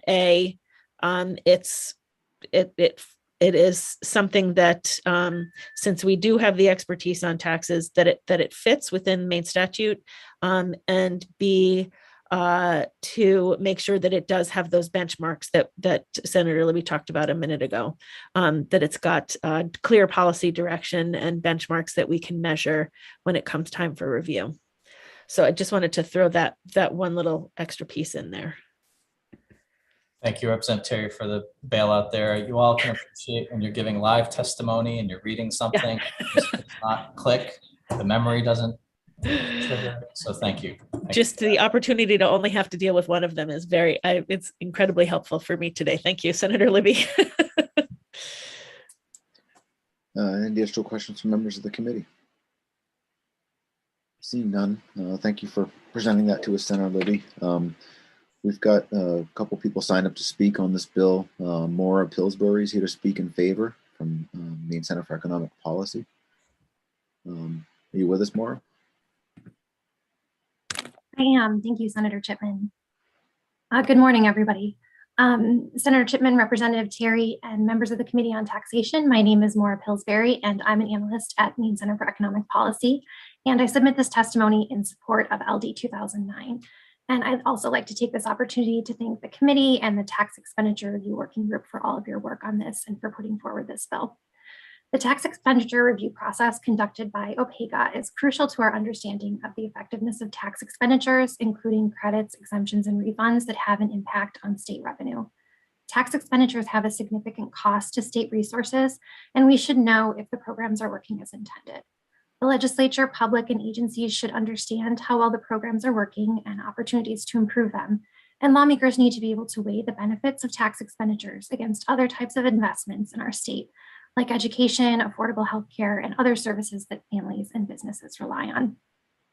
LD 2009 would improve the tax expenditure review process in several ways, all of which MESEP supports. These include, as Senator Libby and Representative Terry have already described, changes to streamline the process of collaboration between committees involved in this process, facilitating the future evaluation of tax expenditures by creating a task force to determine if existing statutes include the necessary provisions for full evaluation, facilitating the future evaluation of new tax expenditures by creating a process to ensure the necessary provisions for full evaluation are included in pending legislation, speeding up the process to get information quickly from OPEGA on a limited number of pending bills to help inform the creation of new tax expenditures, and changes to improve the efficiency of full and expedited reviews, and as well as enhancing the information provided by MRS in the Maine State Tax Expenditure Report to facilitate evaluations. In addition to these improvements set forth in LD 2009, the Tax Expenditure Review Working Group report recommended the following 2 measures, which we urge the committee to also consider including. The first, provide additional staff resources to OPEGA. Maine has one of the most robust tax expenditure review programs, but also has among the smallest staff with 2 FTEs to in funding to complete reviews. Increasing analytic capacity by adding staff positions would help OPEGA accelerate its review timeline and complete the additional tasks assigned by this bill. And secondly, expand the work of the full evaluation task force, which is proposed in this bill, to include data-related evaluation issues. In line with the Tax Expenditure Review Working Group report, we support the full evaluation task force undertake reviewing best practices in other states regarding data sharing processes between evaluation offices and relevant state agencies, and developing proposals for improvements, as well as identifying standardized processes and formats for collecting and reporting data related to tax expenditures and recipients by relevant state agencies. Thank you for your time, and I would be happy to answer any questions you may have, and I am available as a resource. Excellent. Thank you for your testimony. Any questions from members of the committee? Not seeing any. Thank you for being with us today. Thank you. We have nobody else signed up to speak in favor of the bill. We have no one signed up to speak in opposition to the bill, but we do have Dr. Allen here to speak neither for nor against. Is Dr. Allen still with us? Yes. Welcome Thank back, you. Dr. Allen. Thank you. Senator Chipman, Representative Terry, and members of the Taxation Committee. Good morning again. My name is Michael Allen. I'm the Associate Commissioner for Tax Policy in the Department of Administrative and Financial Services. I'm here today at the request of the administration to testify neither for nor against LD 2009. Trying to scroll down on my testimony here. My computer is giving me a little problem. It's giving me quite a problem. So, excuse me while I try to get these issues resolved here.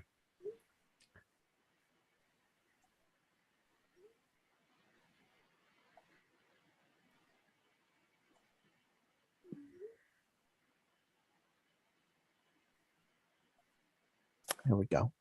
Among other changes to the tax expenditure review process, this bill shifts information collection responsibilities for expedited tax expenditure reviews from the Office of Program Evaluation and Government Accountability to Maine Revenue Services.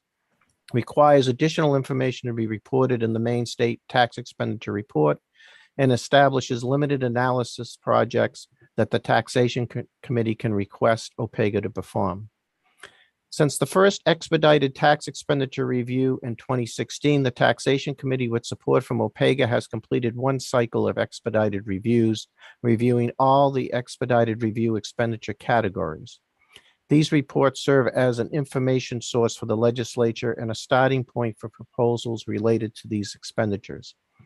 However, having this completed work and in recognition of the Taxation Committee's and the legislature's decision to not take significant action on these expenditures as a result of these reports, the department respectfully suggests that the committee consider the work on these tax expenditures complete and only subject new or specifically identified tax expenditures to the expedited review process. This would free up committee time, legislative staff resource, and administrative staff resource to better focus on current legislative priorities and the OPEGA full reviews. The bill establishes limited analysis projects that OPEGA would be required to complete within 30 days. It is unclear what role, if any, MRS would have in these projects. I would like to note for the committee that MRS would have very limited ability to provide information to OPEGA within these time constraints during the middle of the income tax filing season and legislative session. If MRS involvement is envisioned, then the department respectfully suggests that these projects be completed between sessions. The bill would require the MRS Office of Tax Policy to report on the take-up rate for tax expenditures targeted at low-income taxpayers as part of the tax expenditure report. This is a complicated analysis requiring the office to estimate the number of eligible taxpayers who do not file tax returns, a population on which the office has little direct information sources. Instead of biennial reporting of this information, the department respectfully suggests that the office provide this information when it is requested by the legislature for particular consideration. For instance, the office provided similar estimates for the working group to study the consolidation of payment of cost of living tax credits in 2020. In addition, MRS would like to note the following technical concerns. Section 6 of the bill adds additional yearly reporting requirements to the biennial tax expenditure report. The annual report requirement should be removed as inconsistent with biennial reporting. The expanded reporting requirements in Section 6 of the bill are similar to the existing reporting of the tax expenditure report and the new reporting requirements in Section 9 of the bill. It is unclear what new information would be required to satisfy these reporting requirements. The department respectfully recommends removing these expanded reporting requirements as unnecessary. The review timing of newly enacted expedited reviews in section 7 should be clarified. Section 8 of the bill states that tax expenditures that do not go through the proper taxation committee bill analysis, quote, may not be enacted into law, end quote. It is not clear how this provision is intended to apply to such bills if they are enacted into law. The department respectfully recommends removing this provision as unenforceable and adequately addressed by the rest of the section. The administration looks forward to working with the committee on the bill. Representatives from MRS will be here at the work session to provide additional information and respond in detail to the committee's questions. Be happy to answer any questions you may have at this time. Excellent. Thank you, Dr. Allen. Question from Representative Terry. Thank you, Mr. Chair, and thanks again, Dr. Allen, for your testimony. So a couple of questions. One, I think I heard you right in your recommendation is once reports are finished, as a bunch of the ones in the cycle have finished, that we're finished reviewing them all together. Is that what I caught from that? For the expedited reviews. Just for the expedited reviews? Correct. Okay. And Okay, unless so- the committee has a reason why, they want to go back to a particular issue, but Okay, so full reviews you're okay with them, being on this cycle and going back and seeing them again, in several years, that kind of thing. Okay, gotcha. Just want to make sure that we're on the same page with that. And then my other question is, I completely understand the amount of work that especially this committee puts on the main revenue service during the course of a session. I can't even imagine what it's like to work in that office. That being said, one of the reasons that we talked about having these limited analysis projects is because we are desperate for information for a specific bill in order to get the work that needs to be done. So my question to you is, if there was another person on your staff that could help with this, would that be helpful to you? Would that be a way to free up the folks that are usually doing regular tax returns plus session work? So if we were to say, suggest that MRS has another analyst, if that would help. I'd have to think about that. I think part of our issue was just the data gathering. Should OPEGA want to see actual tax returns, to have access to that information? That can take time. Yeah. But particularly if you're talking about income tax returns at the same time that we're processing 750,000 Right. individual returns and 13,000 or so corporate returns. To try to pull that data, get it in a format and get it over to OPEGA at that time of year when we have being Yeah. pulled in many different directions could be very difficult. Well, And I'm not sure an additional person would help. It might. I'll certainly take that back and we can okay. consider it, but Okay. The hope is that once all of the statutes are fixed in understanding what the policy goals are, that all of those questions will be so much easier to answer. That's the hope with all of this. I can't, the amount of extra work that has to be done to get to an answer that is questionable. The question itself is questionable, I'm sure makes it considerably difficult. So hopefully we'll be able to have some luck in fixing all of those pieces of law, so we understand what the policy goals are going before anything gets reviewed. So fingers crossed, right?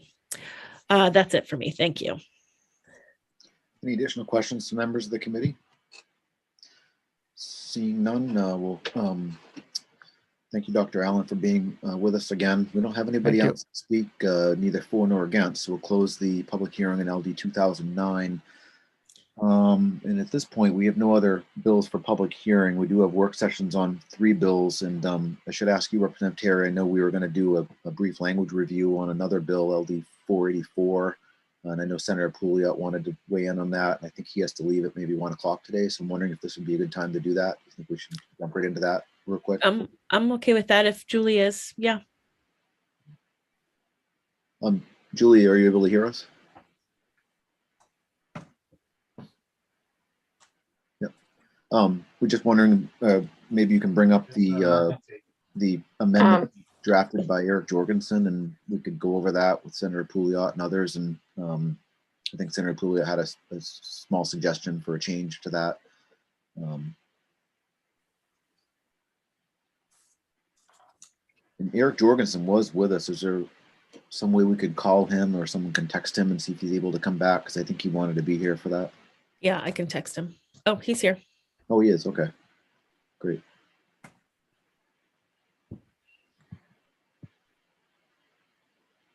Oh, great. Thank you. Thank you, Eric, for being with us. I know you're down in DC, I believe, at this point, still, right? Yeah, I'm in DC. We're meeting with the other legislators we work with, the other legislature we work with, and also people at HUD. So yeah.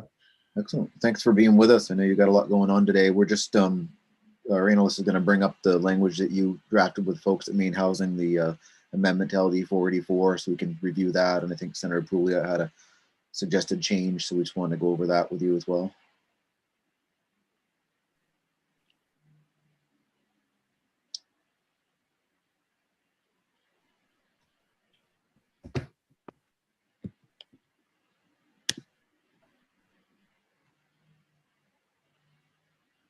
When will that be? This needs to be done soon.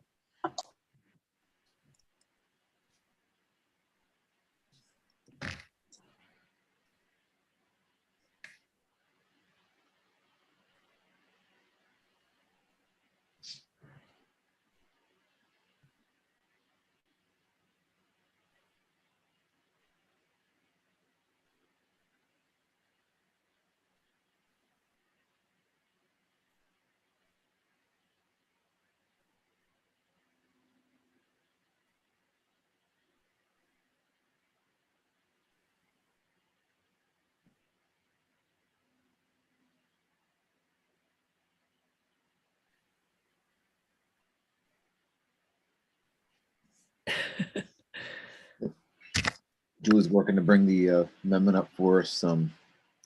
Everyone should have got that in their email as well. I think Julie sent it out yesterday. Yes. So we have that, but Julie, are you able to bring that up on the screen, or is there, if there's some difficulty with that, maybe we could just. Yeah, first of all, I got to apologize for being back and forth like this. Apparently there has developed a possible emergency in my household where I'm at, that one of the persons who lives here is afraid that she may be coming down with COVID, and that restricts my ability to participate in this right now. I'm sorry, but you're looking for the language on 484 now? Yeah, just the amendment that was drafted by Eric Jorgensen. And yes, I have that to share. I'll bring it up. Okay. Sorry to hear about the difficulties you're experiencing.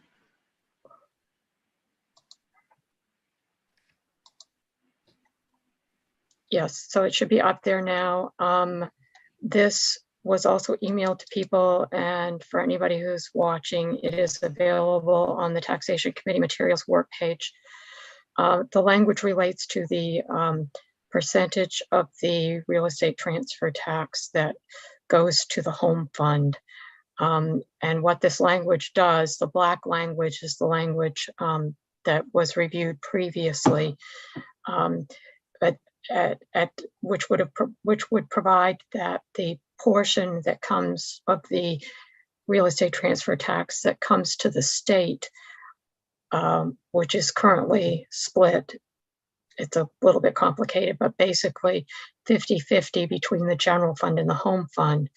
The language previously reviewed would have provided that the money going to the general fund would go to the home fund, with the new money to be used for certain affordable housing purposes. The first red line, so the black language in this draft you have seen before, the red language is new. The first is the language that was provided by Mr. Jorgensen, who said that he would put together some language because it was related to Maine Housing's concern with regard to the economic and revenue fluctuations of the real estate transfer tax. And this language said for fiscal years, it would be for 6 years. As that provided that the revenue to Maine State Housing Authority does not fall below the level of fiscal year 2024, the Housing Authority will use 25% of the funds in the most efficient and effective way to generate new affordable housing units. Nothing in this section shall prevent Housing Authority from responding as needed to unexpected changes in the affordable housing needs of the people of Maine. There was a group that was reviewing the language, and one of the persons reviewing was Senator Pouliot. He had previously submitted some language, which he said he preferred to Mr. Jorgensen's language. His language would have said at least 25% of such remaining funds received by the home fund shall be applied to support the creation of new housing units through new construction or adaptive reuse, which are affordable to low-income households. Okay. So what are your thoughts, Eric? I know you're with us and probably don't have a lot of time. The change that Senator Pouliot suggesting, is that something that would be okay with you to add that in there as well, or? Well, I think my understanding is that I think Senator Pouliot's language is intended to be instead of this language here, I believe. And I guess I'll just say quickly what our concerns are. And, you know, you guys, I don't want you to think we're looking at gift horse in the mouth. This is a great thing for us. But I guess the issue is having a restriction like this, you know, it might not be a huge issue in a time of prosperity, but I think that it could be a really big crunch if things get tight. So the thinking we had was that we thought it would be useful to have some kind of a sunset in there just as a matter of policy rather than put something in forever. You may not agree with that. We thought it was important to have some sort of a stop loss provision in case of a downturn. You could go back to a different, 2024 is, you could go back, that was a number that came out of our office, but I mean, you could go back to 2020 or some other number, but I think that would be important to us. And then finally, we just want to make sure that there's a range of housing production included, including construction and rehab. And I do think that Representative Pouliot's language gets at that. But the biggest concern is really just that, the home fund isn't usually the first place we go to get housing subsidy for construction. It's, we try to apply the most difficult, the most hardest to use money we use first. So if there's money that's from the federal government, for example, that's restricted to qualified census tracts or restricted to something else, we will always use the most restricted money we can, and then use home fund money as sort of not as a last resort, but as we put it down the list a little bit, simply because right now, at least, we have other funds, other sources of funding that provide plenty of subsidy for us. And we use the home fund, as I think I said earlier, for homeless shelters, for first-time home buyer help, we use it for construction. I think about 40% last year of the money we spent out of the home fund was used for construction. And we also use it for emergencies, most recently for like well drilling and stuff. So it's an important fund because of its flexibility, and all we're trying to do is put some guardrails in. And you guys may not agree entirely with what we've come up with, but I just wanted to at least put those in there for you. So the language you came up with, Eric, correct me if I'm wrong, with that sort of result of the working group that we sort of formed around this, and what you guys think would work in terms of the ability to administer it. Is that correct? I mean, you developed this language after we had met a couple weeks ago. Yeah, I mean, that's sort of I think this is sort of what we were talking about. I mean, obviously, if our language is more permissive than what Senator Pouliot came up with, again, we're willing to, we can talk about any of this stuff. And it's really just we sent this into you just as a suggestion, and, hopefully we can land somewhere that works. Senator Pouliot, go ahead. Thank you. Thank you, Chairman Chipman. And I also want to thank Eric Jorgensen. I'll always be representative to him because that's how we started our relationship. Thank you for your time, Eric, on this. I think I still land on where I was in the beginning, which is that we should be giving the lion's share of resources to the home fund without any strings attached, so to speak. Not that there aren't any guidelines, but more permissive. But then being a bit more prescriptive, I think, as a legislature around these funds that are available, to make sure that we can say definitively to the Maine people, this is what we are doing in part to help end the inventory crisis that we have in the state. So looking at your proposal, I think there are some things in here that make sense to me. The sunset, is something that I think makes sense. So we could have some kind of a review, or we should add some language about a review, perhaps in like 2028, to see what's going on with these funds, how they're working. Is this helping us to add more units? And if it is, continue. But I wouldn't want to just have it be a hard sunset. And then, I suppose folks from the development community would start to raise a muster around like 2026 or 2027 that, we should probably extend this sunset.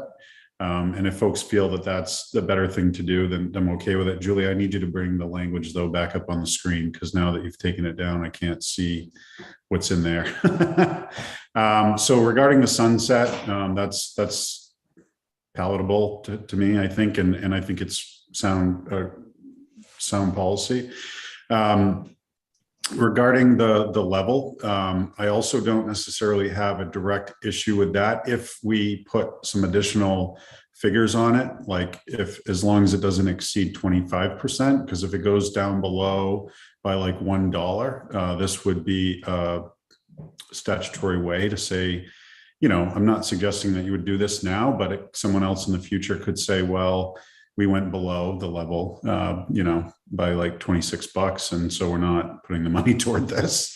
So perhaps like 25% or something, a substantial amount, but not such a huge amount like 50 or 100 where, it doesn't really mean anything then. And then, the language in here, I have to say, about using the funds in the most efficient and effective way to generate new affordable housing units is a bit nebulous to me. What does that mean? I think that if we then had those first two paragraphs and then, or maybe started with the paragraph that I have below with the two caveats of your first two sentences, might be a good way to go. I'm certainly not in favor of the final sentence that was provided, because that just pretty much washes out the whole thing. So anyway, I'm not an attorney. I'm not really good at drafting statute language, but those are my thoughts. Okay. Go ahead, Representative Sachs. Thank you. I'm a member of the Legislative Housing Caucus that meets every single Tuesday, and they were quite excited by the intent of 484 to be a bit more directive. In fact, that was one of the strong points about this bill for them. I completely support Senator Pouliot's language that he has. I'm forgive me, Mr. Jorgensen, less excited about your changes. And I know you and I talked about this during the work session around being prescriptive or not.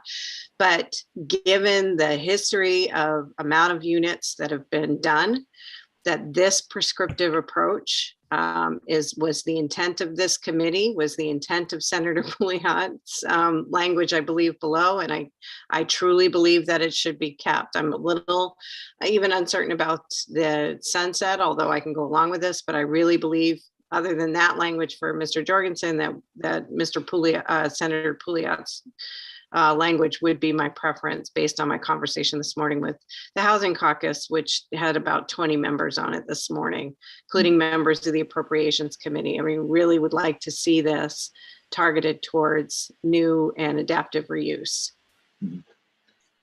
I get that. I mean, I think my big concern here is I don't want to end up in 3 years to come and say, look, we've amassed a large amount of money that we can't use because we've got other sources of subsidy that are available to meet the need of what we're producing, and we're producing everything we can right now. So that's just, I guess that's the biggest worry, is that I don't want to have like a giant pot of money assembled that would be hard to use.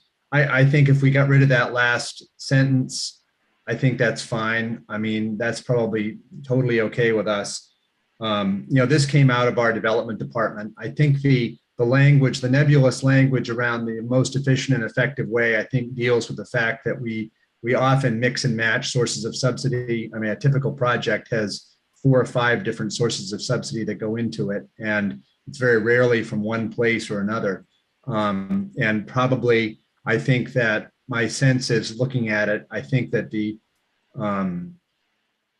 language, Mr. Pouliot's language, Senator Pouliot's language around that is fine. So, but I do think having some kind, the thing we really don't want to do is to have the fund go down and then to have to cut funding to things like homeless shelters in order to pay for new construction, particularly when we have other money for new construction. So that's, I guess the stop loss issue is very important to us, in the sense that we don't want to, we just have things that we have to pay for out of this fund. And, this is, it's new money, so it should work. But I was sort of trying to figure out what it would take to throw us before the current level, or throw us below the current level of that fund. So that would be my big worry there, is I just don't want to end up having to take away from, say, the shelters, which particularly they're one of the few things in this fund that we really every year have to fund. And but I think most of the stuff in the fund is somewhat flexible. So what about this, Eric, for suggested language? So we keep the first sentence for fiscal years 2024 to 2030, provided that the revenue of the Maine State Housing Authority does not fall below the level of fiscal year 2024. And then from there, say at least 25% of such remaining funds, use Pouliot's language from that point on, and then drop the last sentence. Would that be okay? I think that would work for us. So we still have the 6 years in there. So there's still the sunset, and then it goes with, after Maine State Housing Authority, it would then say at least 25% of such remaining funds received by the home fund should be applied to the creation of new housing units through new construction, adaptive reuse, which are affordable low-income households. Does that seem all right to everybody? Yes. And then we just drop the last sentence, because some people have some concerns about that, and you said that's not as important. Is there a way to, I'm just trying to think about the affordable to low-income households. I'm not sure if low-income households is a definable thing, in the sense, I mean, HUD has a definition they use. I think it's 80% of AMI and below, but then there's some projects that are for even more low-income households. I'm just trying to think of some language we can put in that would just tie it to somewhere where that could be defined. And I don't have that off the top of my head, but I'm just looking at that affordable to low-income households. Everything we build is, for the most, I mean, actually, some projects have some market rate units and affordable units, but everything we build is affordable, at least in principle, and in some cases, like I say, they are mixed income, but Senator Pouliot. I'm okay with that. By the way, affordable is 80% of AMI, adjusted median income. So that is a definable category. I would say that I'm good with what you've just laid out, with one small change, because I believe it is prescriptive enough. But about the drop in funding of 2024, I mean, we could use 2022 because we know what the numbers are so far going into the year. But I mean, 2021, in my opinion, might be a better number to use. And then saying that something along the lines of a certain percentage. And I guess I'm somewhat agnostic on that, but I know that Eric and current crew are good actors, and I'm not suggesting that won't be the case in the future, but we don't know what the future holds. Of course, the legislature could change this next session. But I would hate to see a case where it went below by like $100 and that then all of a sudden gave way to push 25% over to something else. You see what I'm saying? Yeah. Yeah. I mean, that's fine. I mean, however we figure that out, that's fine with us. I mean, I think our big concern really, as I said, is just, we don't want it to drop down so low that we're taking away from, the shelters to build stuff. That's Yeah, fine. and I agree with you completely. And while I would not want anyone to have to live long-term in a shelter, it is a form of housing, temporary, that is a Band-Aid. So we need to have that backstop for sure. But I think if we look at this, affordable housing, low-income households definable by federal HUD. But if we wanted to even put in there 80% of AMI, we could do that. But I don't want to get overly prescriptive. No, I would say, yeah, I think it's definable by HUD or something like that probably is fine. Or 80% AMI. I mean, we do other projects that are better than 80% AMI in terms of lower level. So that would work too. But I mean, I think just basically, as long as it makes sense from a legal perspective, we know what we know when we see low income, we know what that is. That's fine. Okay. I think that's good. Yeah, and I don't think we're intending to, wheeze a lot of this when it drops $1 below that level of 2021 or whatever. But that 2021 is a good time. That's a little more of a normal year anyway. So okay, that'd be okay with us. We'll change the year from 2024, fall below the level of, we'll say fall below the level of fiscal year 2021.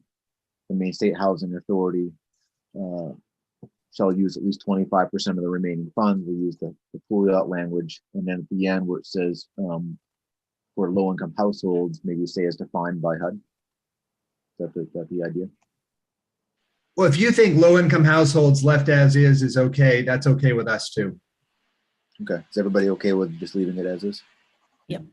Yeah, the only thing I would say is for getting back to that amount drop, does not fall below the level of fiscal year 2021 by more than, and I'm suggesting 25%, but open to committee's thoughts on that. No, but more than a certain amount, so more than 25%. Yeah, because you understand, right? If it went down by 15 cents, they could say it's below. So we're not using any of this money for housing. Again, I'm not suggesting they would, but by the law, they could. Well, what if we did that and we put that, what if we started with 2024 and then did the 25% off of that as a trigger? That would be, so then you got a little more leverage, but the idea is that, we're basing it on the current or 2023, whatever the current level is. Well, because the date's too far out to start using these funds now with the current budget. Yeah, okay. So you want to say 2022 then, 2021? I think we need numbers that we have now to be able to use this in the supplemental budget. We'll say 2021, fiscal year 2021 by more than 25%. Yeah. Okay. I think if the committee's doesn't fall below the level of fiscal year 2021 by more than 25%, the Maine State Housing Authority shall use at least 25% of the remaining funds under the home fund to be applied for the creation of new housing units. And the rest of that language. And so that's good. Everybody's fine with that. So, okay, go ahead. I guess we're all set then. Julie, do you feel comfortable with that language, or do you need us to reread it one more time? I think I've got it, Okay. but I can email it to everybody wants to make sure. Okay. Yeah. Okay. I've been a bit distracted here. I'm sorry. Yeah, no, that's totally okay. Great, thanks. Yeah, let's, I think that might be a good thing to just have it all in one clean paragraph to read for final review if possible. Okay. Yeah, let's do that. We'll give Julie some time to work on that. And I guess with that, maybe we should take a break at this point. I've got some few people that have asked about a break, and yes, give you some time, Julie, to deal with what's going on there. How much time do you think we should take a break for, Representative Terry? I'm open to between 30 and 60 minutes. I'd really like to hear, Julie, of what you need. If it's an hour, it's totally okay. the more time I have, the better. Okay, I think let's- 60 minutes would be helpful. I have to Yeah. go someplace else and I don't know where that's going to be right now. Okay, yeah, let's, It's probably going to be the Cross Building, actually. okay, all right, so Gotta go let's. join Lena. That Will sounds give great. you- Will an hour give you enough time to get there and get set up and everything, or should we take a break for 90 minutes or? I think 60 minutes should be okay for me. Julie, if you can't get back in 60 minutes, let us do. I mean, we can work around it. Don't force yourself to do something that's not reasonable, please. Thank you, Representative Collins. I will not. I will do what is reasonable. All right. Legislative staff may have a different definition of that than the rest of the world, but Well, let's come thank back. you. I appreciate your support. We'll come back in 60 minutes, and if you're not set up and we can't start right then, we'll just make an announcement that we'll Okay. come back again in 30 minutes or something like that. So let's adjourn for 60 minutes and we'll come back at the. Can we Mr. just do a Chipman? straight Why don't we 1:30? say- Why don't we just say Yeah, let's 1:30? say 1:30. Yeah. 1:30. perfect. 1:30. Okay, We'll come back at 1:30 and we'll start in the work session on the remaining 3 bills. So. all right. great. See you All folks right. later. I have a 1:30, so I won't be able to Okay. hop back on. But thank Thanks, you. Matt, and thanks, Eric, for working on that together. We appreciate it. Good work. Bye-bye. All right.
Hi, Julie. How are you? Are you with Lena?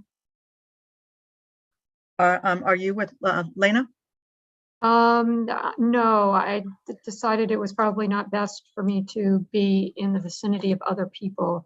I mean, the conference room in the Cross Building. Okay, okay. Outside of the Health and Insurance Committee room. Okay. I'm All right. alone. Gotcha. Understood. Understood. Yeah, no, I can explain it. My living situation is strange. I spend half my time in Bangor and half of my time in Hollowell at the moment. And I was in Hollowell the first part of the week, and because we got kicked out of the State House because of the water pipes bursting and stuff, I was working from my home in Hollowell, where my son and his girlfriend also live. They are adults, and she had not been feeling very well, and I guess she decided to stop at the emergency room, and they decided to test her for COVID. We don't know what the answer is yet, so she hasn't received results. So I don't know, but oops. Yeah. If you know, if she tests positive, I suppose I'll probably have to quarantine for a while. So yeah, I'm being careful with my sterilization, my mask. Yeah. I hope it's okay if I take the mask off, if I'm the only one in here. Okay. I'm reminded that we're still live, so my apologies. Oh, that's yeah. all right. I forgot. Yep. I thought it got turned off during the break. No, it still says live up there, so. No. Oops. Okay. Oh, well. Okay.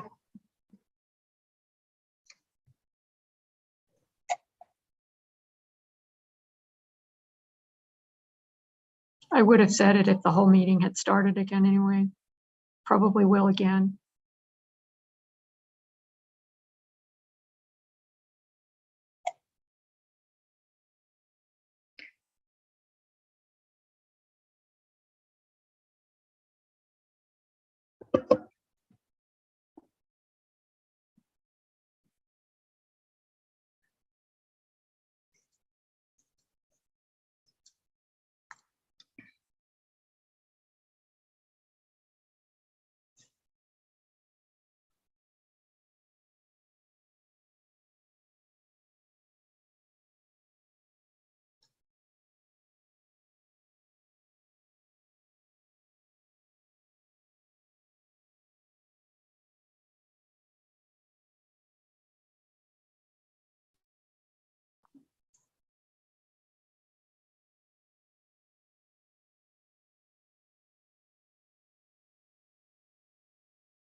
Shall we get started, Senator Chipman? Looks like we've Yeah, I got think so. Is there anybody else we should wait for? Or do you want to get started again?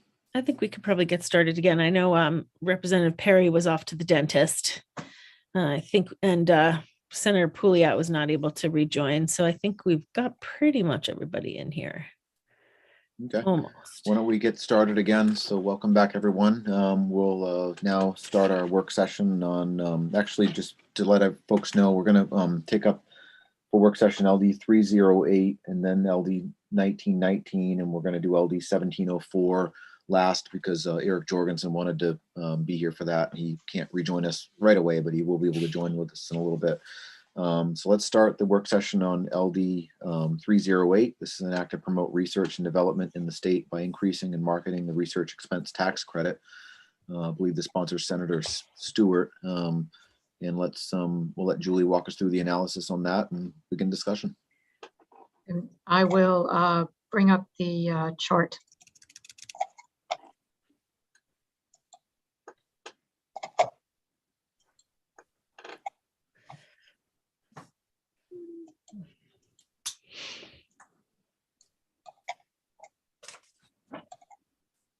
You see it okay? Yes. Okay. LD 308 is Senator Stewart's bill, an act to promote research and development in the state. Sorry? Looks like you got a little feedback, Julie. Oh no. I think you're okay. I don't know what it could be. There's Yeah, nothing it's not- else in the room here unless something's turned on somewhere that I'm not aware of. It's definitely not over the top. Okay. The bill relating to the research expense tax credit, the bill proposes to, well, I should say, first of all, the current law, you spoke a little bit about this earlier today, but the current law provides, is modeled on the federal law. It provides that there is a state credit equal to 5% of the excess of qualified research expense for the tax year over the average spent in the previous 3 years, plus 7.5% of the basic research payments. Ooh, the light just went out here. Wave your arm. Can you hear me still? Yep. Okay. All right. And the credit is limited to $25,000 and it only covers research expenses that are incurred in Maine. The bill proposes to double these parameters. So instead of being 5% over the qualified research expense, it would be 10%. And instead of being 7.5% over basic research payments, it would be 15%. So it permit more expenditures to be included in the base for calculating the credit. And it doubles the maximum credit from $25,000 to $50,000. The bill also provides ongoing funds of $100,000 per year to DECD to advertise and market the research expense credit. This obviously is a bill that was carried over from last year. At that point, DECD requested that funding be allowed to market other credits. OPEGA also reported at that time that they were just starting their report on the research expense credit. As you know, they've now finished that report. They finished their draft on that report, which has been presented to the Government Oversight Committee last Friday.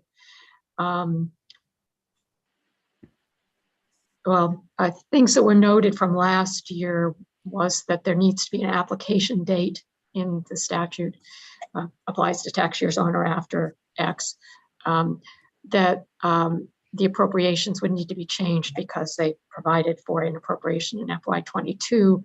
Since it's carried over, you would want to start in FY23. And again, that DECD asked for the money to be able to be used to market all credits, not just the research expense credit. As I mentioned, the OPEGA report is done and has been posted. I don't know how many of you had the chance to listen to the Government Oversight Committee presentation last week. What I have for you on this bill to screen share is a list of the conclusions and recommendations which were in the summary from the OPEGA report. the way it stands right now, it's been presented to the Government Oversight Committee. The Government Oversight Committee holds a public hearing in order to accept public testimony on the report. They will be doing that on March 25th at their next meeting. The Government Oversight Committee will then decide whether to accept the report and to then send it to the Taxation Committee for review.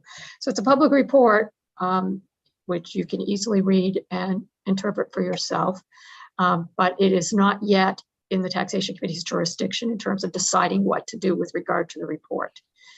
I will, with your permission, I will stop sharing this chart and share the recommendations and conclusions from that report. That sounds great. Okay, screen share. This one. Okay, so what I did was I extracted from the report the conclusions and recommendations, which is what you're seeing now, hopefully. The conclusions of the report, they're not very long, so I'll just kind of read them. If you want to stop me at any point, just go ahead and holler or raise a hand, whatever works these days. The research that OPEGA conducted supports the idea that increasing innovation is an economic driver, but the ability to understand the specific impacts on Maine's R&D credit on the state economy is limited by the lack of readily available data. So general research indicates that this type of credit support could be an economic driver, but they don't really have the data to be able to support that conclusion. The second item is that other data available on research and development in Maine generally demonstrates that the state has performed poorly over time on R&D, even as Maine's credit has remained available. R&D credits are common in states. 70% of states have them. I guess that's 35. And typically, they are typically built on the structure of the federal R&D credit like Maine's is. The fourth conclusion is that while having an R&D credit in the toolbox of options to support Maine businesses may make sense in light of similar credits in other states, research points to other factors that may be more important in attracting R&D to Maine. And the fifth conclusion is that the incremental structure and limitations of Maine's credit exclude some businesses conducting R&D from participating in the credit, but there may be reasons for policymakers to support those limitations, that basically based on the federal and the limit on the percentages and the total credit. This is what they're talking about in terms of limitation. Complexities in the federal credit upon which the state credit is based may also create uncertainty for businesses and hinder take up of the credit. If the feds change their credit, then our credit changes too, assuming we conform, of course. Recommendations from OPEGA, OPEGA makes 3 recommendations for the legislature's consideration. So they recommend that the legislature, in consultation with state agencies and other stakeholders where appropriate, 1, review and memorialize the R&D credits goals, intended beneficiaries, and how success is defined in terms of outcomes for the credit. These are issues that have been identified in previous reports that the statute doesn't really provide good guidance for OPEGA to be able to know what the legislature primarily had in mind with regard to the credit. And there are some obvious things that the legislature had in mind, but whether there are other specific things the legislature wanted to have evaluated is not clear from the statute. The second item is to amend the design of the credit as needed to ensure that intended beneficiaries can access the credit. So once you've identified beneficiaries specifically, to design the credit specifically to target those intended beneficiaries. The third item is to determine what data is needed for effective oversight of the R&D committee credit and to make changes to statute and practice as needed to ensure the necessary data is readily available. So these are common concerns of many of the credits which were enacted some time ago now, before we had the tax expenditure review process. since that point, the legislature has been pretty good in identifying in statutes what those items are that need to be evaluated. So OPEGA can do a better job at collecting data and putting information together for you for future reports. I'm not sure. I asked yesterday if someone from OPEGA would be able to join us for this work session today. And I think that Ms. Nixon responded to me that they were not available today. So I'm not sure if one of them is an attendee that was able to sign up in case you have questions, but that's what I have for right now. I should probably stop. I've also emailed this to you, so it would have come to you in email. And it is available on the Taxation Committee materials page, as all materials that I share are. So if members or members of the public who are watching want to access this list, it is available on the tax materials webpage. Great. Is there anybody here from No. that wants to join us? No. Okay. Go ahead, Representative Terry. Thank you, Mr. Chair. Julie, so I just wanted to just go back to your slide, which you don't need to do, but it sounds to me like there's still available funding for the R&D credit currently. We just don't use it. Is that what that report said? I don't understand what that means. I mean, it's a tax credit. It reduces income tax revenues. I'm not aware of a fund or pot of money that's available to fund the credit. Okay. I did include on the chart, on the bill chart, that in the last red book, main revenues estimate of the cost of the current amendment is 1.6 million in FY22 and 2.1 million in FY23. And I'm not sure you can just double that if you're doubling the requirements for statute as the bill does. I'm not sure about that. Okay. And are you looking at the red book right now? Although apparently my numbers are not right in the red book. No, I'm not. Okay. I'm just wondering how many folks take advantage of it at the moment. I have that information. Thank you. I should have sent that too. It was 175 claimants. 175. Okay. And Madam Chair, the average is 125 per year. 125. So the credit's been established since 1995. So the average is 125 per year. That's right. Thank you. Thank you, Representative Sachs. I remember that now from the meeting. Correct. Okay. Okay. Gotcha. Okay. I'll stick with that for now. Let everybody else go. Additional discussion, questions? Is Senator Stewart with us? I didn't see him in the attendee list. Has anybody heard from him? Does he want to be here for this? Or? I can text him and ask him. Go ahead, Representative Sachs. Yeah, thank you. And thank you, both Julie and Madam Chair, for highlighting that it was Friday. I did listen to it quite intently. And what really stuck out to me was the goals that are stated currently in the bill, or at least what OPEGA's metrics are not being met at all. There's no creation of high quality jobs. There's no data to support this, that there's no data on the goal for stimulation of R&D investment. In fact, when Julie mentioned other factors are more important, those include, for those that didn't watch, academic, government, and federal funding for for research is really important. Broadband is really important, and workforce is really important. And one thing she said repeatedly, the OPEGA analyst, was this has been going on since 1995. So if there were to be some what she described as upward pressure in terms of stimulating investment, we would have seen it by now, since it was 1995. So I appreciate the report. It was really, really interesting. And I would certainly encourage either the sponsor of this bill or someone else to look at those recommendations. I mean, there was a lot in there about, hey, by the way, this doesn't actually help early investors because you only get the credit based on your increase on investing, which of course, early investors have no tax liability. So really figuring out the goals and working with this report to submit something later. It could be a good program, but in the current form, the bill before us just doubles the investment without any foundation under it. I don't think that was the intent of the sponsor, but having this report, I think, is really, really important to say, boy, there's a lot of work we can do. But I don't think just simply doubling the investment is going to do that based on the OPEGA report, was what I took from the session on Friday. Okay, thank you for that.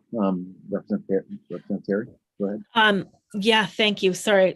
I just wanted to also point out the legislation, the public hearing that we just had about tax expenditure working group. And part of that work is going back and strengthening the statutes that direct the policy, that puts in statute what the policy goals are, and all of the things that we need to have to measure those goals. I think that especially with the recertification of the University of Maine at the Maine campus, the Orono campus, that they just got R1 status. So they're on the top of the heap as far as research facilities go. I think that strengthening this credit, strengthening it first, maybe not necessarily putting more money into it at this point, strengthening it is important. And I think that we have the opportunity to do that with the legislation that we just heard about this morning. I like the idea of giving DECD some marketing dollars for this, but I'm not sure that this is the avenue to take to do this with. I'm just not 100% positive that we're made for speed here at this point with this bill as is. So I'm waiting to hear back from Senator Stewart right now, but I'd love to hear what others' thoughts are on maybe that this is just a little too early to do something like this. Oops, go ahead. Any other thoughts from committee members? Representative Matlack. Thank you, Mr. Chair. I agree with Representative Terry. I too watched on Friday, or listened. Yeah, I did watch in addition to listening. So I did hear the presentation, and I was concerned that they're saying this, it's all well and good, but we really don't have the metrics to allow us to determine the success or not the success of this program. And that would be the best way to move forward, is to fix that so that we can, as with other programs, be able to provide information and results that you can judge this program by. But for right now, the way it is set up, we can't. So I too would like to see this worked on. I think R&D in any format would be great, but I'm not sure that just increasing the amount of money and at this time would be something that would fix anything with this program. And I would like for yes, to make this almost the first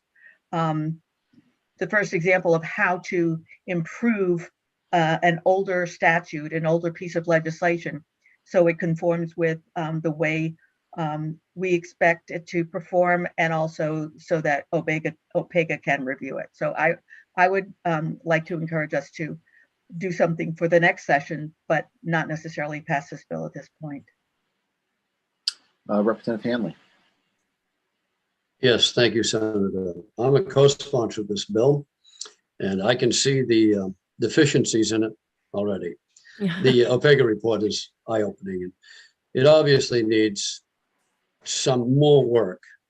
And in view of the report we just heard earlier, as Representative Terry pointed out, where this probably isn't the time for this piece of legislation. But a good idea, but we need to have, if you don't have good data showing that you have the results you're getting are honest results and there's room for improvement, You need the data. You need to know what you're gonna do. So I'll leave it at that. My name's on it, so I'm gonna be quiet from now on. Representative Terry, you had your hand up and then you took it down. So I guess. I did. I just wanted to make mention that Ms. Nixon is here from OPEGA and Mr. McLaughlin from DECT is in the attendee room if we want to hear from him as well. Yeah, why don't we bring them in and we'll hear from Representative Collins and then we'll hear from them. Is that fine? Representative Collins, go ahead. Thank you, Senator Chipman. Yes, I'm, as well as my friend Representative Hanley, I'm also a co-sponsor on the bill. Primarily, the reason for doing so was that I think Maine is ranked one of the lowest for our investment in research and development. So I think we should do more. But also, as to Representative Hanley's point, if this isn't exactly getting to that problem, then I think we need to take more time and find the right solutions forward. But I do want to make sure that we don't just move on from this, because as I reviewed different indicators of Maine's economy, there was some positive signs in many different directions. But the one thing that was kind of glaring to me was that we need to do a lot better and move up the list in this category. So I hope that we can use this report and continue to do this work, because I think we have so much potential. I can specifically think of different parts of the state where we can do so much, different towns and cities, as well as our universities and other institutions. So I agree with what I've been hearing so far and hope we can continue to work on this. Thank you. All right, so looks like Lucia Nixon is with us. Would you like to weigh in on this and give us some feedback?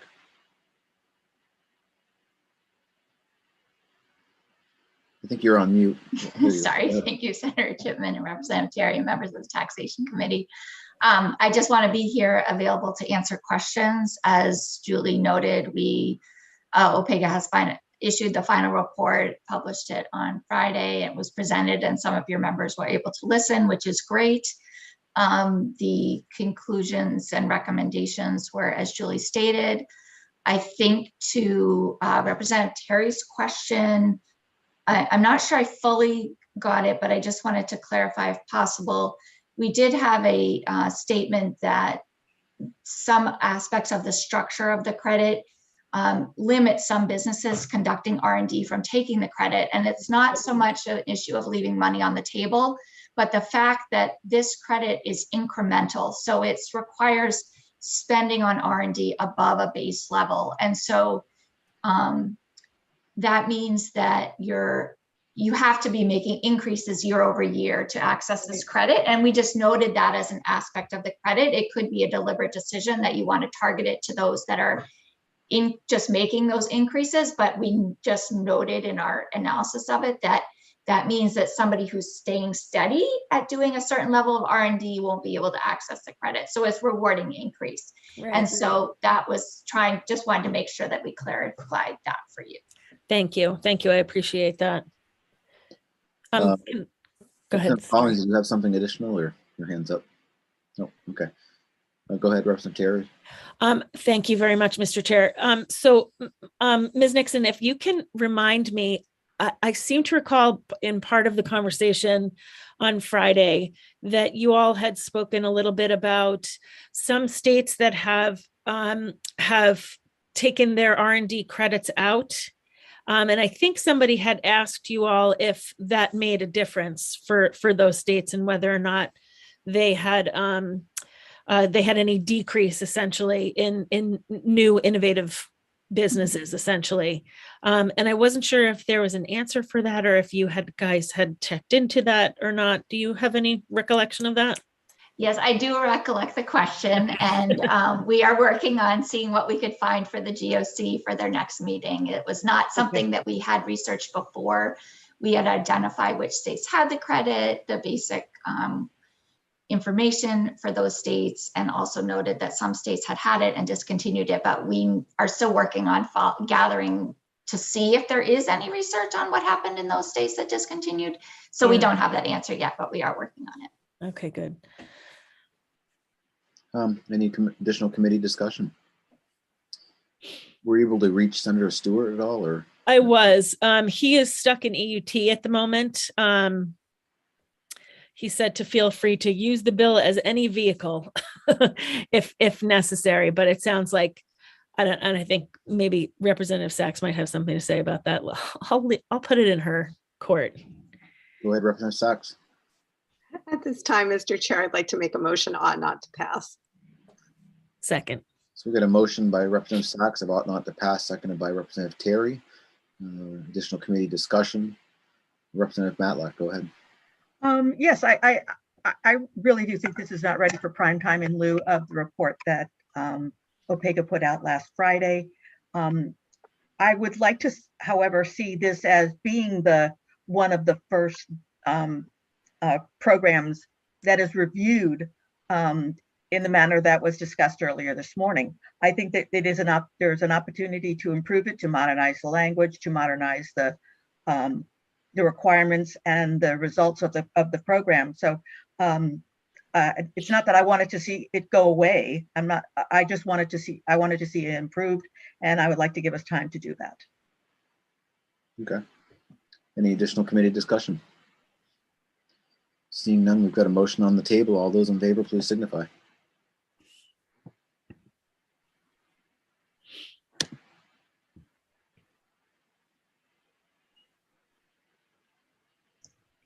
Thank you. Unanimous on ought to pass. That is unanimous. We'll close the work session on LD 308, and we'll go into work session on LD 1919. This is an act to encourage job growth in the forest product sector through tax incentives, sponsored by Representative Evans, who I believe is with us. Maybe we can bring him in at this point, and then we'll let Julie walk us through the analysis on this bill.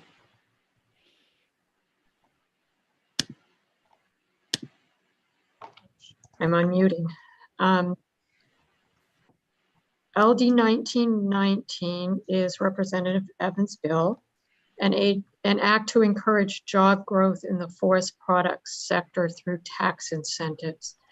The original bill proposed to amend the employment tax increment financing law to allow special conditions for forest products businesses in terms of numbers of employees and a few other requirements for ETIF.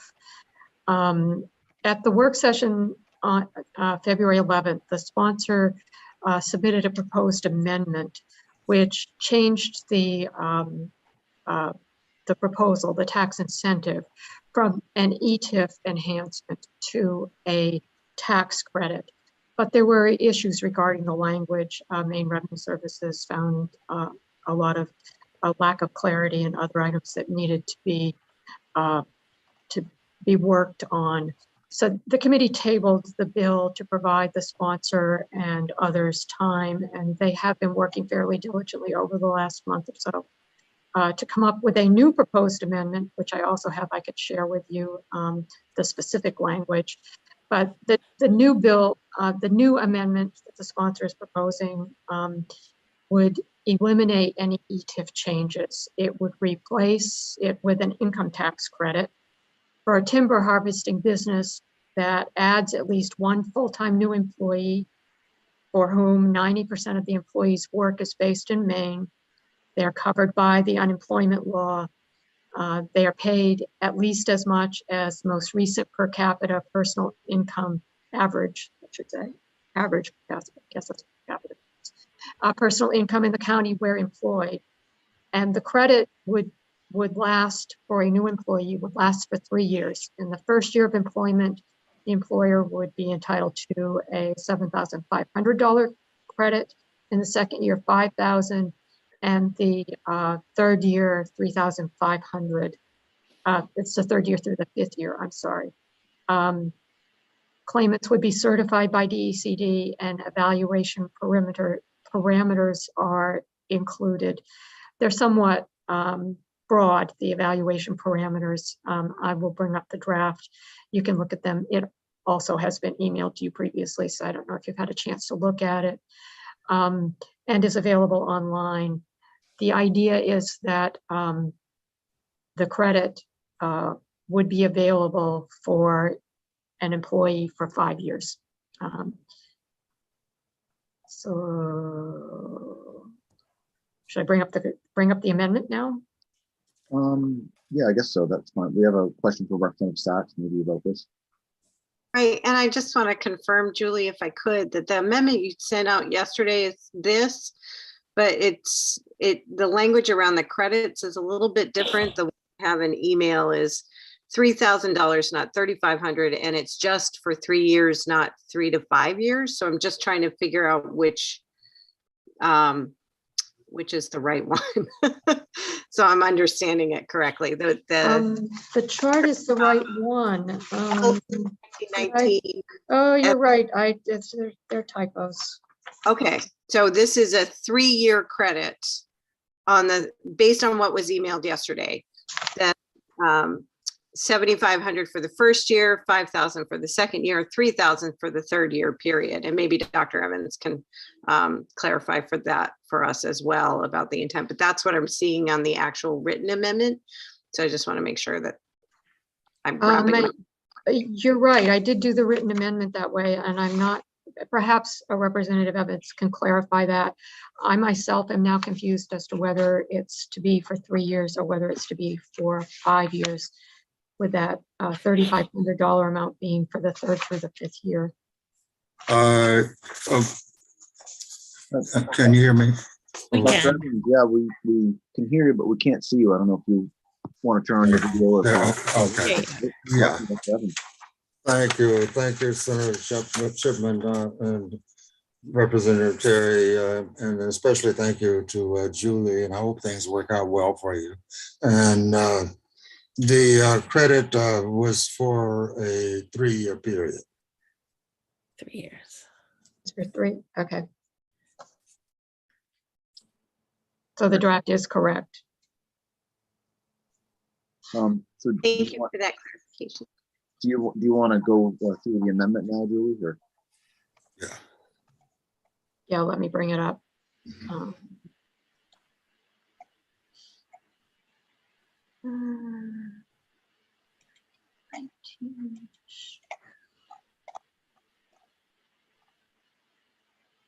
Yes, so this is the draft of the amendment.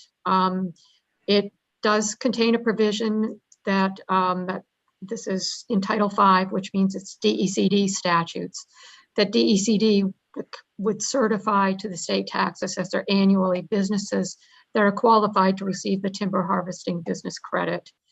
And then it then proceeds to move to the credit. Basically, what that means is DECD that applicants would need to apply to DECD, would need to look at the business to see if they were a qualified timber harvesting business, which means a for-profit business certified by the Commissioner of DECD pursuant to Title V that adds 1 or more new qualified employees above its base level of employment in this state within a tax year beginning on or after January 1st, 2023, and with at least 75% of its business activities involved in the following activities. What we did in this instance was to borrow quite largely actually from Title 12. Under the provisions in Title 12 regarding the Maine Bureau of Forestry regulation of timber harvesting in the state, there are definitions of timber harvesting and timber harvesting activities, which include the subsidiary activities, including like road construction for timber harvesting purposes, which were mentioned specifically in the last version that you saw, but don't need to be if you use that definition from Title 12, which covers essentially activities that are related to timber harvesting. So 75% of the business activities have to be in timber harvesting or timber harvesting activities as defined in Title 12. There are a number of things, that or delivering timber, wood chips, wood fiber, or plant fiber to a roundwood processing operation, which is a strange term, isn't it? But it substitutes for forest products industry or forest products operation, because there is no definition in statute of forest products operations, but there is a definition in Title 12 of roundwood processing operation, which essentially, I mean, if you want me to read, I didn't I can't bring that up, but I can read it to you if you want to know what any of those definitions in Title 12 actually mean. I have a copy of that with me. But it essentially means a forest products. Sorry, Julie, just got a couple of hands up. I don't know if somebody wanted you to read those. Okay, sure. Representative Bickford.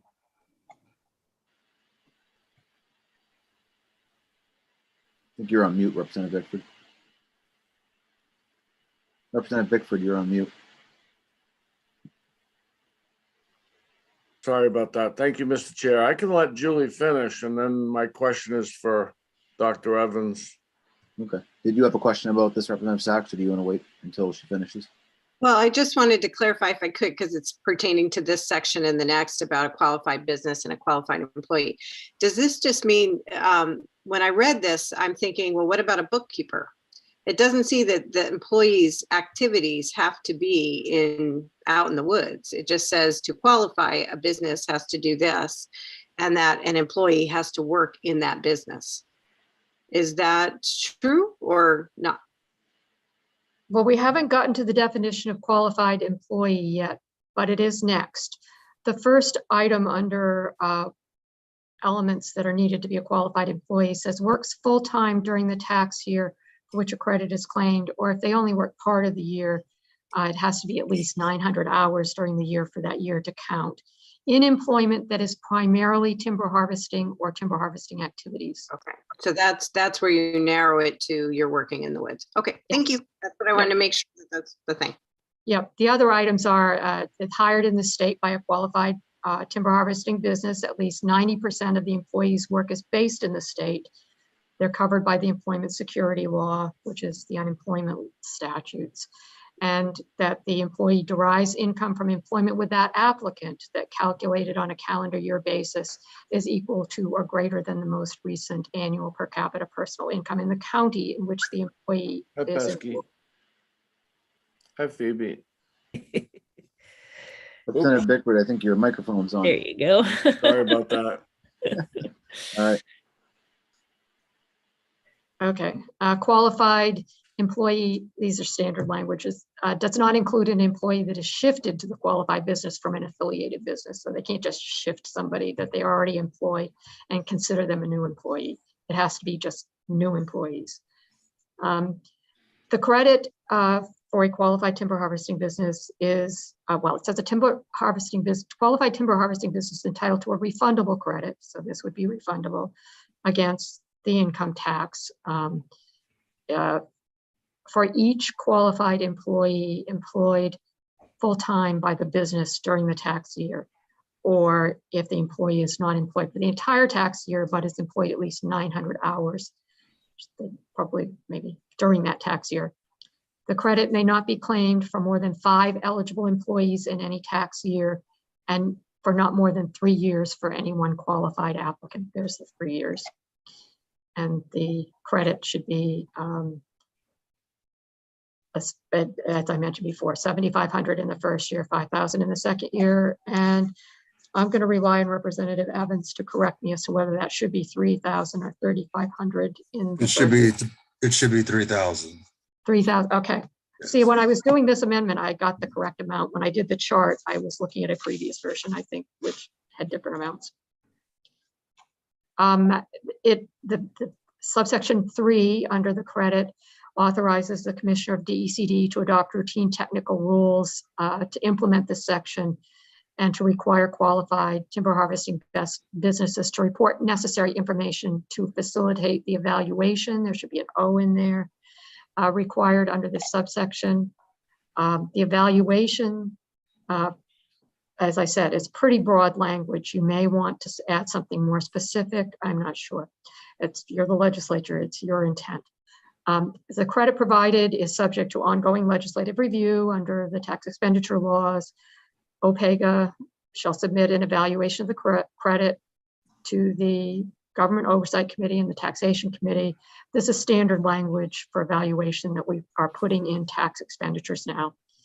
In developing evaluation parameters to perform the review, the office shall consider that the specific public policy objectives of the credit are 1, to create new jobs in the state by timber harvesting businesses recruiting and training new employees in the state for jobs in the timber harvesting sector. And 2, to directly and indirectly improve the overall economy of the state, including the timber harvesting economy, small businesses, employment in rural areas, and expansion of the tax base. Performance measures include, but are not limited to, the number, geographic distribution, and income of full-time employees added or retained during a period being reviewed who would not have been added or retained in the absence of the credit. The increase in value in timber harvesting businesses located in the state. I'm not very, I will admit to being one of the world's worst proofreaders. I'm just not good at it. I do proofread things, but I frequently miss things where it says in the state on one line and in the state right after it. Anyway, and that the performance measures would be direct and indirect economic benefits to the state attributable to timber harvesting activities conducted by businesses receiving a credit under this section. Julie, would you mind scrolling back up to rulemaking? Yes. 3, at the end of that sentence, it should be required under subsection 4. Yes, you're right. And you told me that yesterday, and I meant to change this before I posted it, and I forgot. It should be subsection 4, so, which is the evaluation section. So that's giving DECD the ability to adopt rules for how they're going to get that information.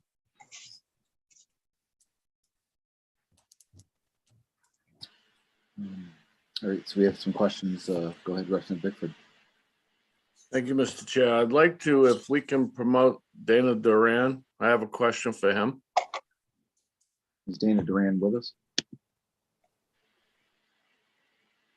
He's an attendee.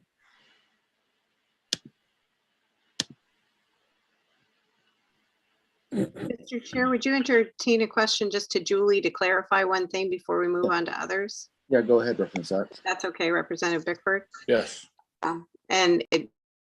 Julie, this may be for you or Representative Evans, but I just wondered about qualified employee. It was the part right above the credit. It said qualified employee does not include an employee that is shifted to the qualified business from an affiliated business. So is that within ownership of that? When affiliated is the word I'm concerned about or questioning.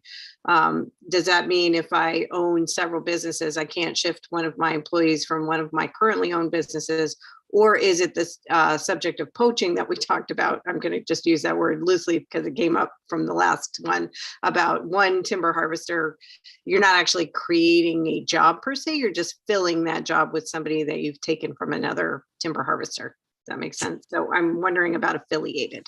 It's your first option, not the second one. It's not related to poaching in any way. It's related to businesses that are part of an affiliated unit. An affiliated business is a term that is defined in the income tax law. And we have Ms. Popadak in the attendee list too. I don't know whether I don't have the definition in front of me, so I can't tell you what it means. But essentially, it's businesses that submit their income tax return, corporate income tax return together as one unit.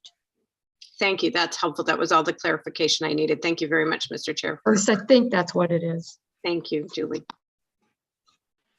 We have Mr. Duran with us. Do you want to ask your question, Representative Bickford? Yes. Good morning, afternoon now, Mr. Duran.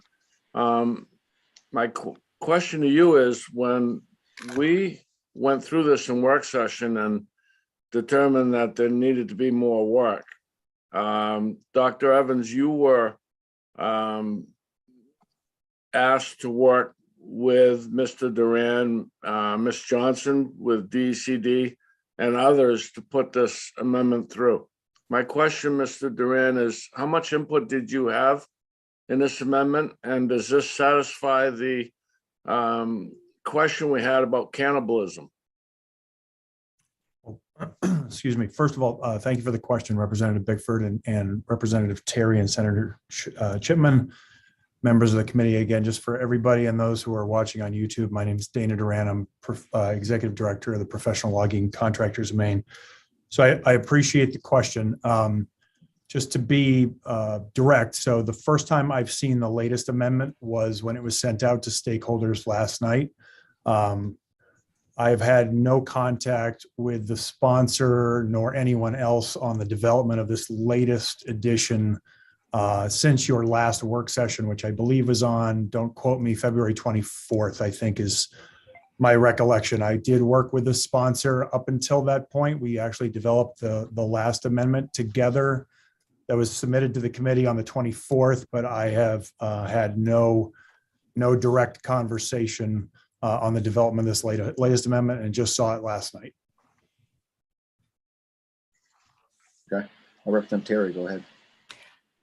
Thank you, Mr. Chair. So either Julie or Dr. Evans, my first question is about the 3-year credit. Does a business have to use all 3 of those years in, or can they just use 1 year at a time? So I don't think I said that right. Can they like how long does it take to train the people that we're trying to train? Does it take 1 year? Does it take 3 years? If it takes 3 years to do all of the hours that they need to understand the business, does one have to take that credit all 3 years? And if they don't, do they get disqualified for year 1 and year 2, or year 2 and year 3, I guess? I don't think we've got I don't think we have the training language in this version like we had in the previous version. Okay. The previous version permitted an employee would have reimbursed a business not only for the new employee that was hired, but also for an employee that was training that employee. That it's no longer here. This would have to be a newly hired, a new full-time employee of a qualified business. Okay, gotcha. And part of that full-time, part of the business qualifications for that uses section 12, you had said. Julie. Could you say your question again? Yeah, no problem. I probably need another coffee at this point. You were saying that the employers are going to use section 12 of the code in order to determine the qualified employee. Well, no, it's not to determine the qualified employee. It's to determine what activities are being engaged in. Okay. So it's both the activities of the business, that they have to be at least 75% of their business activities must be in timber harvesting or timber harvesting activities, and or delivering wood products essentially to a processing facility. Okay.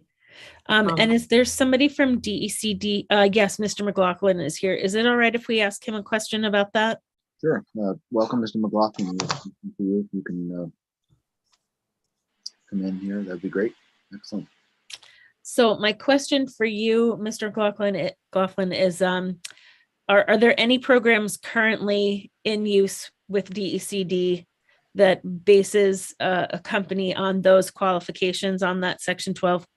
Like, do you use that qualification for other credits for programs within DECD? Like, would it be unusual for you to see that? Thank you for the question, Representative Terry. So are you referring to the definition of timber harvesting and the Correct. delivery that? Yeah. I'm not aware of any other incentives that we have that refer to that. So it's referring to Title 12 in a couple different sections under that title. I certainly the programs I manage don't refer to that. I'm not aware of any others that do as well. It doesn't mean that we couldn't, but it would be a new thing as far as I know. Okay, so the governor had just announced that there's some help for folks in this particular field. I don't know exactly what that is, but would those kinds of businesses qualify for the new programs that she's putting into place with using well, not necessarily that language, but those qualifications? I would have to double check on that. I think it's likely. It's generally, at least at a high level, I think it is targeted at a similar group, but I would have to double check and get back to you on whether it specifically overlaps. Gotcha. Thank you. We have hands up from Representative Bickford. Go ahead. No, you're on mute, Representative Bickford.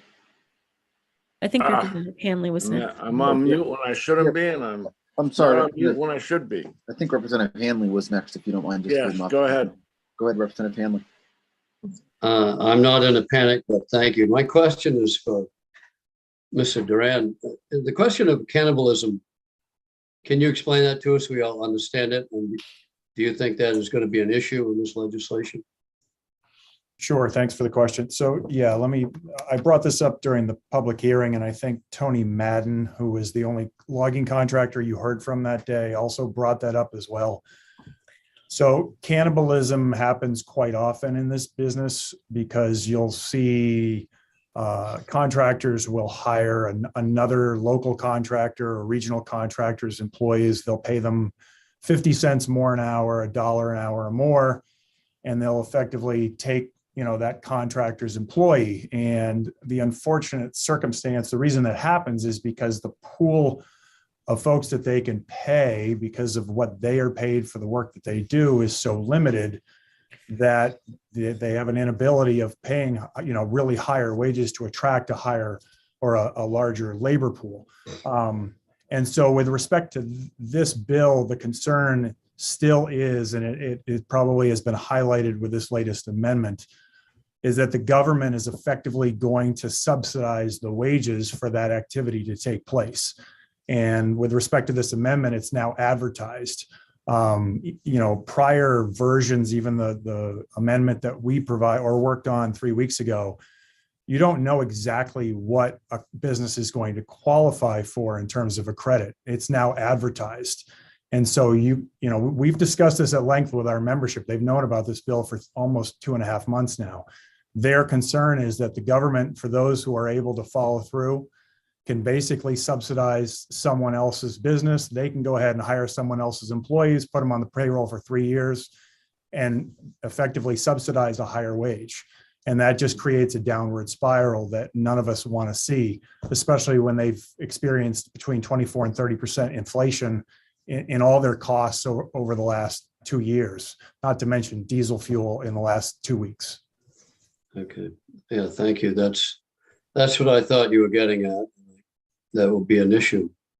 Also, is the bill, is it written, is it too restrictive on the duties? It says you can only transport to a Roundwood facility. Is that too limited in a truck driver's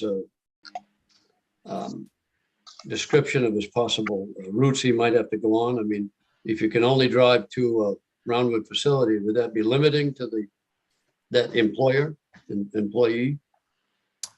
Yeah, absolutely. Because, wood chips can be delivered to a non-Roundwood facility. They may go to a combined heat and power plant, or they may go somewhere else that doesn't actually consume or accept Roundwood. So yes, direct response is yes, it could be limiting. All right, so the language might be a little too tight on this, the way it's written. But thank you. Those are the answers I needed to get. Thank you. Bickford, I think you were next. Thank you, Mr. Chair. Representative Hanley asked my question. I believe I was going to ask Mr. Duran, but I do have a question for Mr. McLaughlin while he's on. And that is, Mr. McLaughlin, with DECD, what issues does DECD have with this amended version, or do you have any? Thank you for the question, Representative Bickford. I wouldn't say that DECD has issues, I would just say, we would need resources to administer a program like this. It is a new program. And, it's something we're very supportive of the industry, of course, and folks from the industry on this call can speak more to their perspective. But just in terms of administering the program, it is something new. You have to spin up rules, a new set of applications and processing and credit and so on. We just want to make sure there are resources for that. So that's the only thing that I'd mention. What resources would you need? Well, it could require it could require staff, frankly. I think we would need a little more time just to consider what level exactly might be necessary, because of course that depends on how many potential applicants and so on, and we would need to really nail that down. But that's what I'm referring to when I'm referring to resources. Okay, thank you. We have other hands up. I believe maybe you were next, Representative Terry. Thank you, Mr. Chair. Mr. Durant, can I ask you a question about how many businesses, small and large, have 75% of their business that are timber harvest? Do you have like a ballpark, 100, 2,000? So just so I understand your question, you're asking me how many businesses and how many logging businesses exist in Maine, timber harvesting companies who do 75% of their business is timber harvesting or trucking? Yeah. So I would say, and include in that the big guys and the little guys. There are some companies that are huge and some that are tiny individual contractors. Do you have like a ballpark? So, I think I mentioned this during the public hearing. The pandemic assistance for timber harvesters and haulers was a federal pandemic assistance program. Yeah. USDA provided direct aid payments in 2021. And we went through a pretty arduous process with USDA and with our federal delegation estimating how many businesses are involved. So the best estimate that we could provide is there's probably, including all sole proprietors, regardless of size, there's upwards of probably 600 businesses that are involved in harvesting and hauling in some manner. Probably 50% are harvesting, so say 300 businesses, and 50% are in the timber hauling in some fashion. Okay, gotcha. Let's see. Okay. And so going back to the, kind of what it does for the business as far as poaching employees and all that kind of stuff. I have to say I'm in the restaurant business, so I completely understand the poaching of employees. I think that's going to happen no matter how you slice it. The amendment as it stands now looks like folks can use this credit for up to 5 employees per year. It can use it for 1, but it can also use it for 5. So it seems like it would be helpful for the small businesses and the larger businesses. Does that sound like something that you've read as well? Well, I don't think you can differentiate between size of business. I don't know of any other program in statute that differentiates between large and small. All businesses can qualify. They have to meet that minimum threshold of investment, whether it's hiring new employees or it may be on infrastructure or capital equipment expenditure. So, I don't know of any other tax incentive program in the state that differentiates based upon size of business, employees, revenue, et cetera. There's a floor, and that's what you have to meet. Sure, I understand that, but in the reality of life and how small businesses operate, having a single person come in is great for a small business, and having 5 extra people come in is great for a large business. I think that's just on its own. It seems like par for the course for most businesses of different sizes. Sure, and there's precedent, with many programs already on statute, whether it's ETIF or it's the Jobs Investment Tax Credit that has very specific minimums, and those are available to small businesses regardless of size. But they, again, have to meet that threshold Right. of new. And, I'll give you, it's a valid question. I'll give you a scenario. So based on the way this is written, if you take average employment in the past year or the past 3 years, the way that the amendment is written, back in 2020, the J mill, went down. So you could have harvesting and hauling companies that basically laid off a number of people. The way this is written, they could basically at this point in time, they've already laid those people off. They have their equipment. It's just sitting there. So they could take advantage of this, hire somebody back, get the tax credit, take somebody else's employees, and they don't have any other litmus test. There's no investment. They don't have to do anything. They just get a free government handout, and they can put somebody on the payroll and subsidize their wages. I don't think for an industry that's struggling in so many different ways, that's a healthy government program to provide to companies at this point, who are making really no other investment in their business. Okay, thank you. Additional questions from members of the committee? I think Representative Sachs was next, followed by Representative Collins. Thank you, Mr. Chair. If I could go back to you, Mr. McLaughlin, I was surprised at your answer to Representative Terry around the governor's initiative. This was the I believe, Representative Terry, you were talking about the $20 million that was announced back in November with the blessing of Commissioner Johnson, who I just went back and was part of the press release about that, including the $6 million tranche that just came through a few days ago regarding that. So I wondered, Mr. McLaughlin, if you can revisit that answer and say, this is $20 million for the forest industry that includes support for wages. How is this program in DECD's estimation going to change or improve or do anything in alignment with that particular program? Yeah, thank you for the question, and thank you, because I was actually able to pull up more specific information at this time. So one difference I do want to say is that was a little more conclusive. The Forestry Recovery Initiative funding was more inclusive of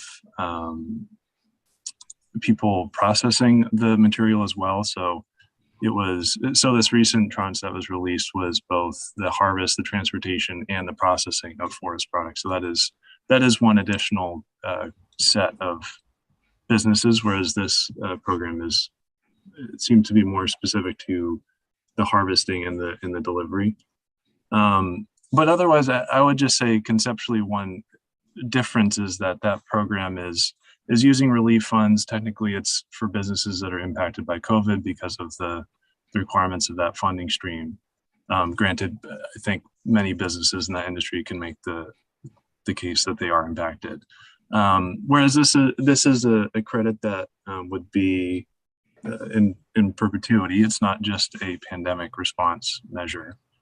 So I would say that is maybe the more significant conceptual difference is just the time frame.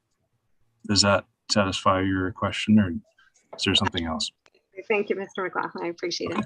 You're welcome. Good. Representative Collins. Yes, I have a question for Mr. Duran, if he's still there.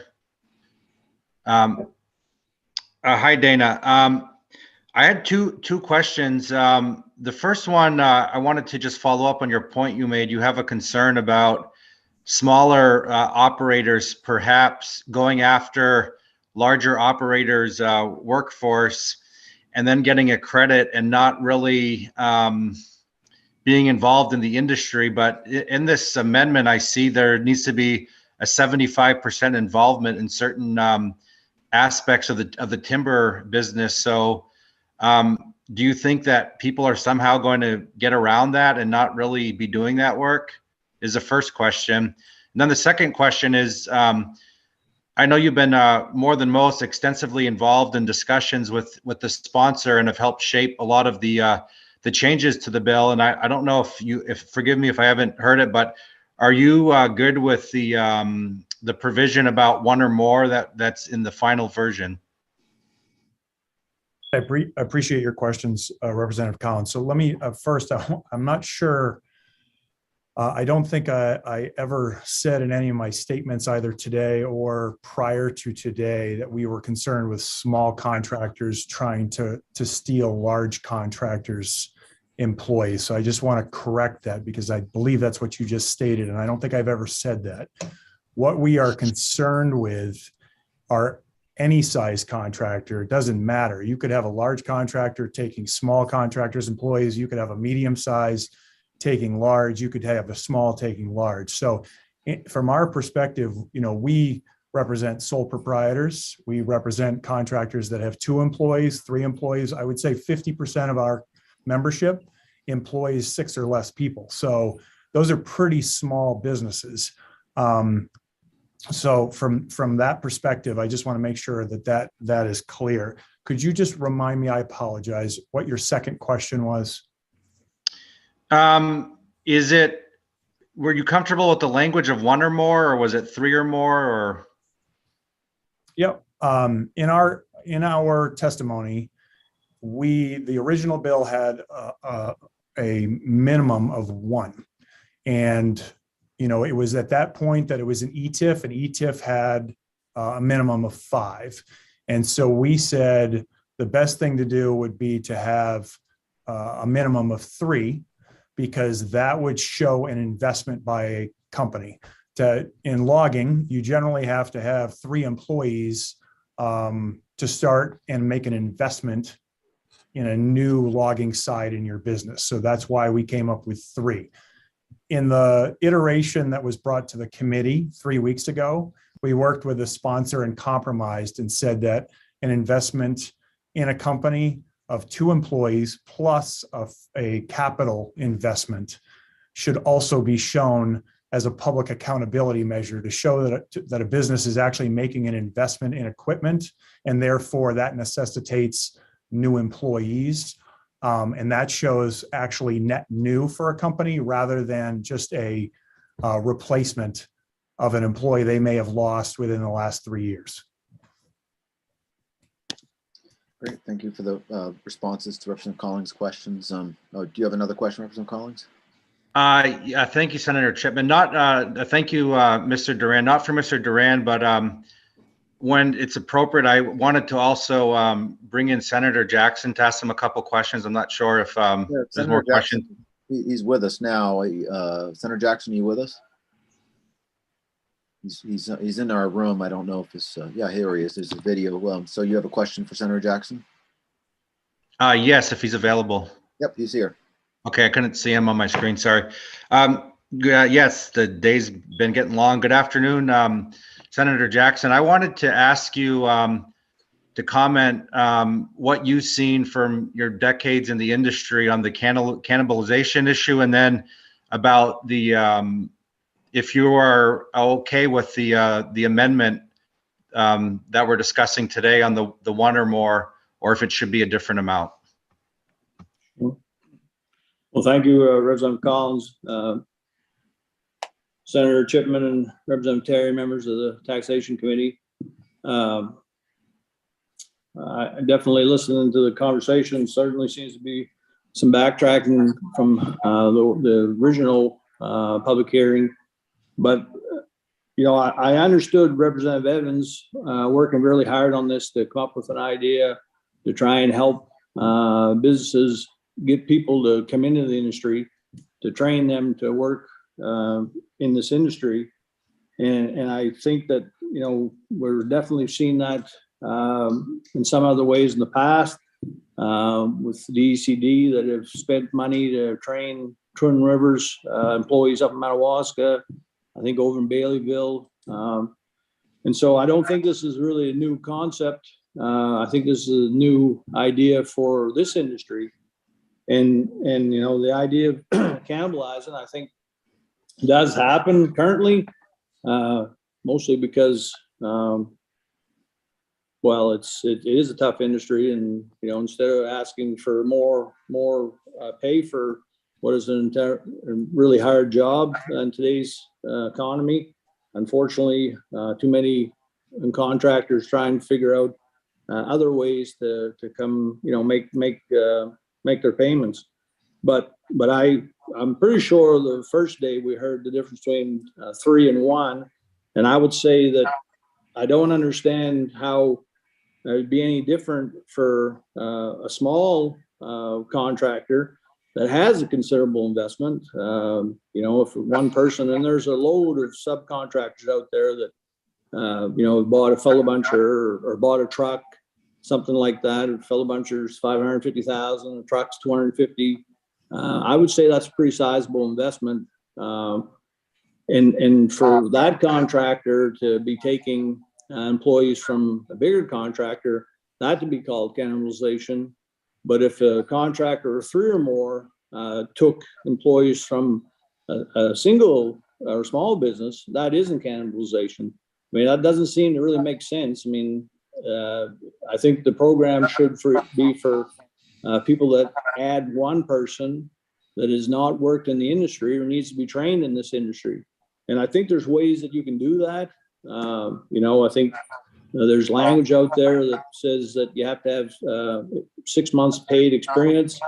If you have 6 months paid experience, you're probably trained for the most part, maybe to varying extents, but you're trained.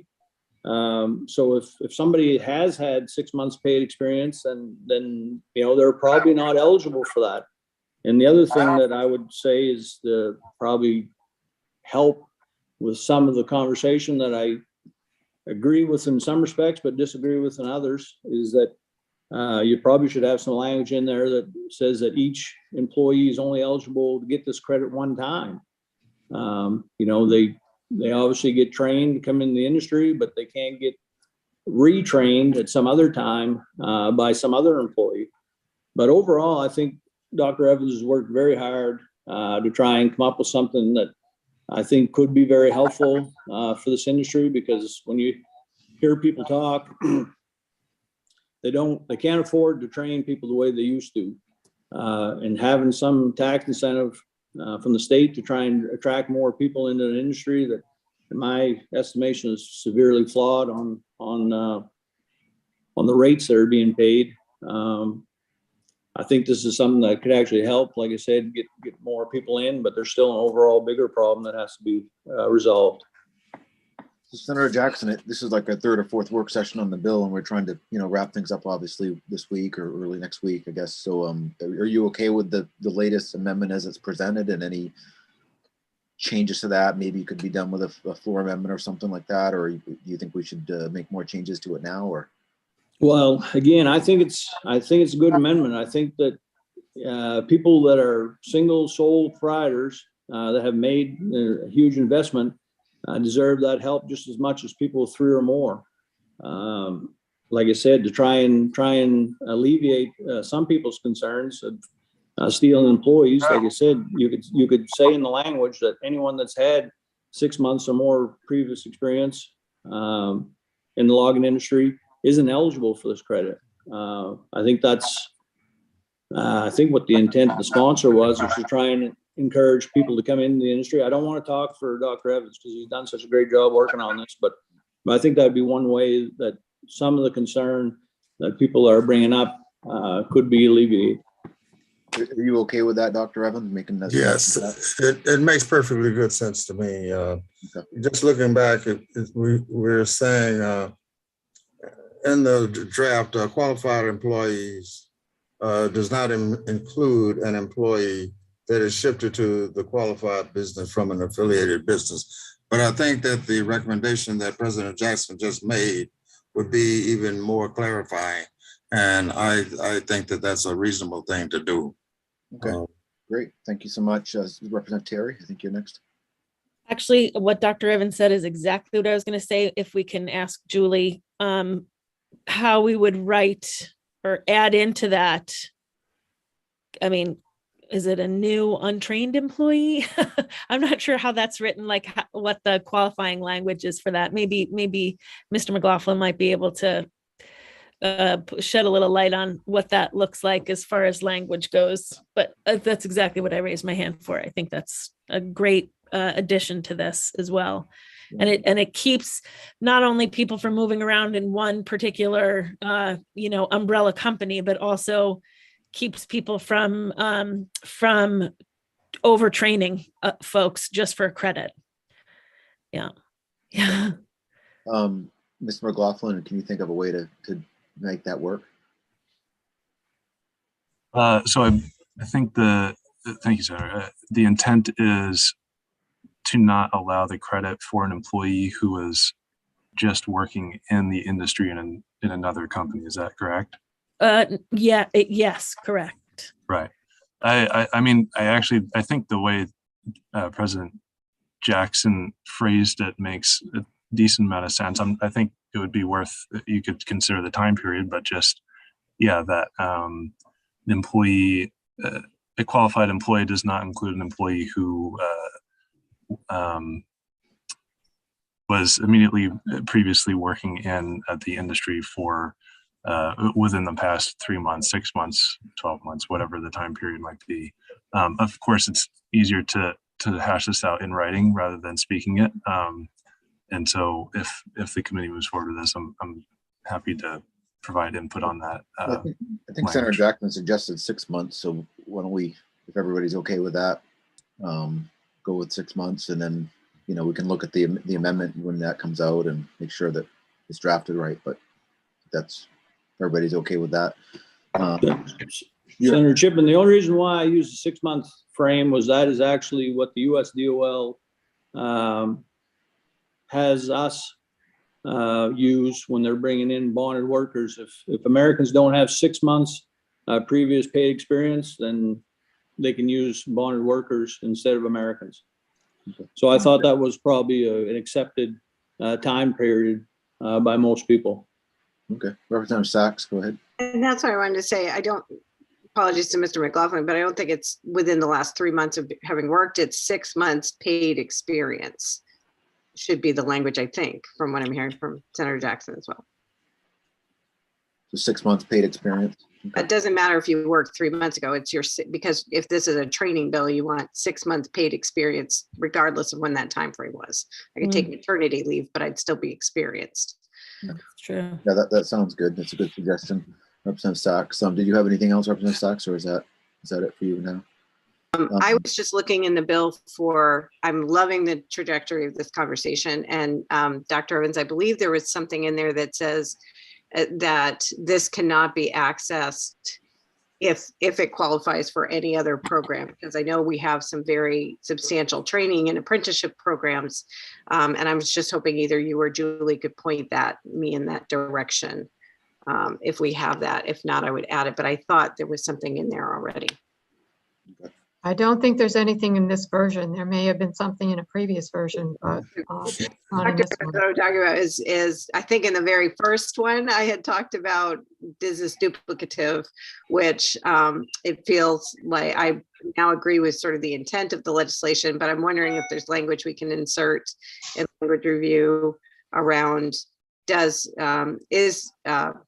anyone who takes advantage of this program cannot have an additional credit in another one. And I know we've had language like that in other bills, but I just can't think of what it was. Perhaps Representative Terry or Senator Chipman or Julie know what I'm talking about. I'm recalling language like that, but I don't recall what it was part of. Go ahead, Representative Bickford. Thank you, Mr. Chair. My question was brought up already. I think it was going to be about training to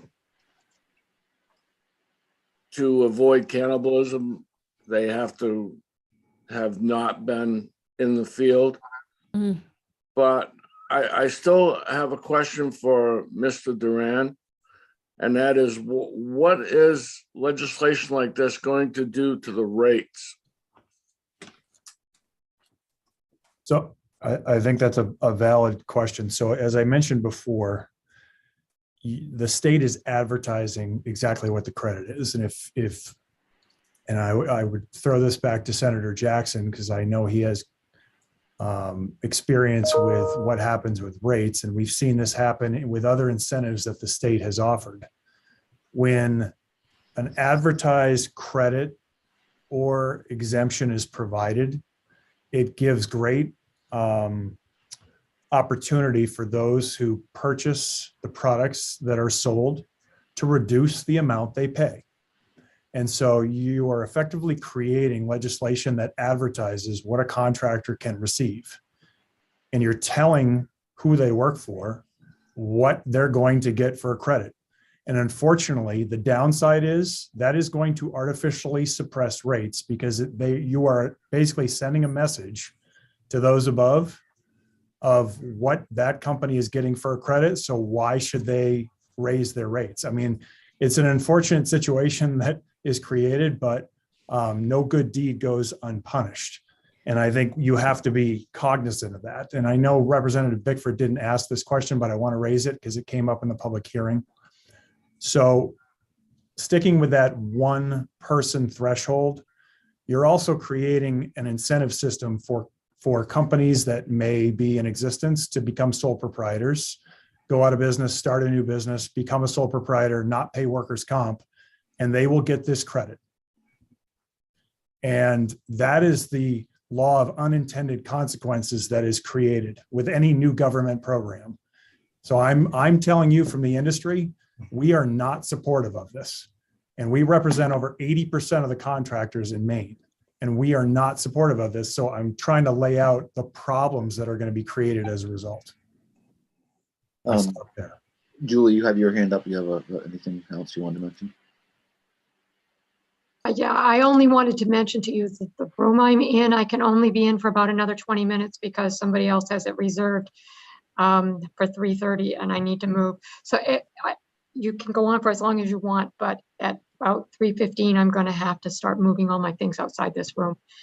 I think I can do that while you still do your things, but I just want to let you know. Yeah, we still have another bill too for work session. So yeah, thanks for letting us know about that. We have Representative Collins. Go ahead. Yes, people can, I'm sure still want to discuss this, but I wanted to make a motion of ought to pass as amended. Okay, so we have a motion of ought to pass as amended from Representative Collins. Is there a second to that? I'll second that. I'll second that, but I'd like to, I'm wondering, Representative Collins, do you want to add the 6 months experience and unable to take credits from other programs?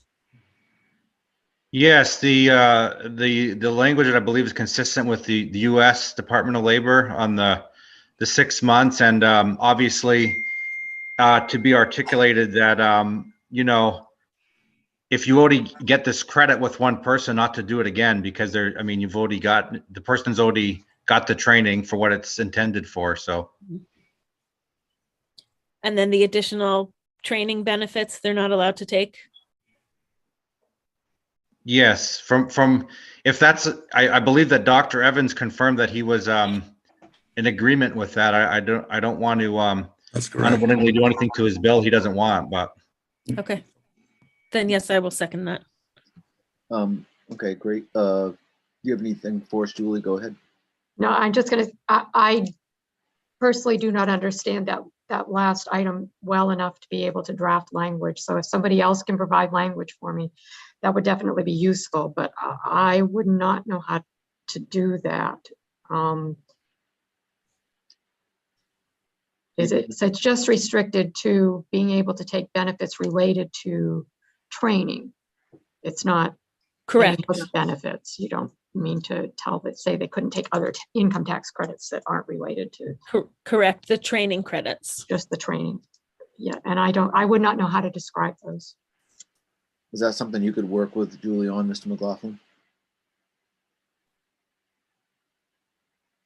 Yes, and I think certainly someone from Department of Labor would be well equipped to lay out the training programs as well. Great. Go ahead, Representative Hanley. Oh, we just lost you. Wrong button. Looks like we've lost him. You had your hand up, Senator Jackson. Do you have something else for us? Well, I just find it funny how my knowledge is good whenever, or experience whenever Mr. Duran thinks I can make a point for him. He is absolutely correct. That things like this oftentimes can be used against the largest landowners, or the largest landowners in the state can use this against them. Much like when you advocate for a grant program for $20 million federally and in the state, those things are going to be used against contractors across the state too, that landowners will say, well, you just got a bunch of federal and state money. You don't need a higher rate. And that is problems that are in the industry that I completely agree with, that we do have to fix. And it's not going to be by any organization coming to the government and asking them for grants or anything like that. What it's going to be is standing up and pushing back together collectively. But the point of the matter is that these people will not, when you talk about companies failing to start and over and things like that, and being able to continue to get the grant, that's inaccurate. If you write it the way you did today, it tracks the employee. So if the employee has 6 months experience, and that's it. It doesn't matter if that company fails a dozen times, they can't come back and get that credit for that same employee. So don't disagree that this could be a problem amongst all the other problems that we have in the industry. But I think small contractors should get the same ability to train new people to get into the industry, as flawed as the industry is. Okay. Representative Hanley, did you have something? We couldn't get you before. Yes, thank you. I'm going to be opposing this motion simply because the very people that it's directed at to help are opposed to it without, unambiguously. They're not in favor of this. The very people we're supposedly going to help. Kind of goes back to the saying, I'm from the government and I'm here to help. And it's not really true. So I won't be supporting it. Sorry. Representative Collins, go ahead. Oh, I guess my hand was still up. I don't really have anything else to say. I did make the motion, and I know Dr. Evans has worked extremely hard on this with pretty much everyone in the industry, small, large, in between. He's worked with many governmental agencies, many legislators, a lot of staff. So, and I believe his intent is to help small business operators in the state of Maine. And regardless of the size, if some companies are able to get these benefits, there is no reason that we can't help promote a smaller operator from getting that same exact benefit. And while one industry may represent a lot of the small to larger businesses, that doesn't mean that there aren't potentially hundreds of other even smaller operators that are asking for help and need help and are deserving of that. Just as, if in one industry there's many large stores that say they don't want a credit to apply for very small mom and pop stores, it doesn't mean that those small mom and pop stores aren't deserving of the same consideration as a larger operator. So I think Dr. Evans has done a very good job with this. He's included everyone as much as is possible.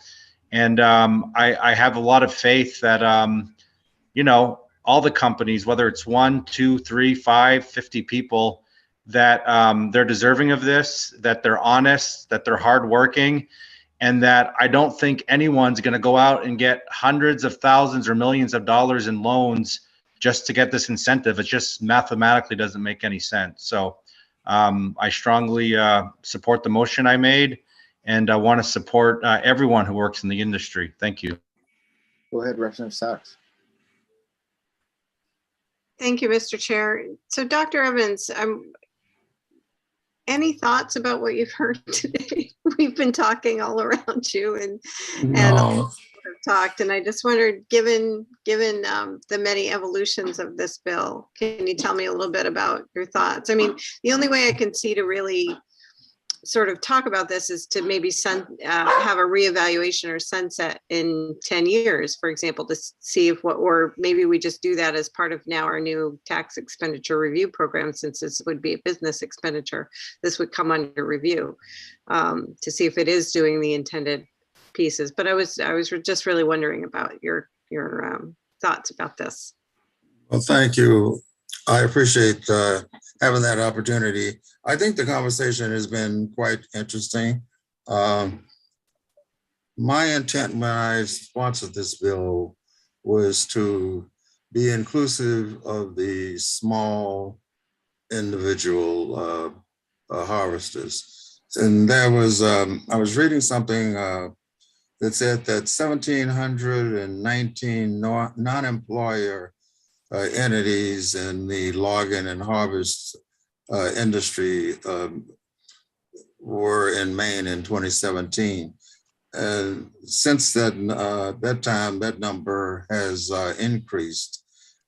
But 94% of those people are sole proprietors. So if we limit the number of, if you say that a sole proprietor has to add 2 more people, then you may be undermining the intent of what the actual result is that you are trying to achieve. We're trying to achieve and attract new employees, new resources, new people into the business. So the reason that the section was dismantled from the number of employees, the section that required an investment in a certain amount of equipment, that doesn't necessarily do that individual or sole proprietor any value when that sole proprietor may only need another person, not equipment. So the rules are set such that we tend to protect the larger employees, but we forget about the smaller employees. So that's my goal, is to make sure that the smaller employees are represented. So they're all not represented. I've talked to many people. When you first heard the original bill, there was a second iteration. Mr. Duran was involved in that second iteration. He wrote quite a bit of that information. And we had that information reviewed by MERS and DECE, as well as Dan D'Alessandro. It was after that that we got all of these questions and concerns about the bill as redrafted.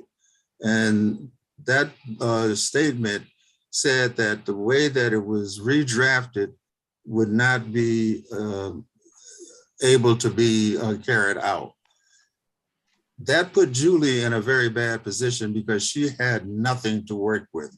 So we regathered in subgroups and came up with answers to the multiple questions that were raised by MERS at DCD.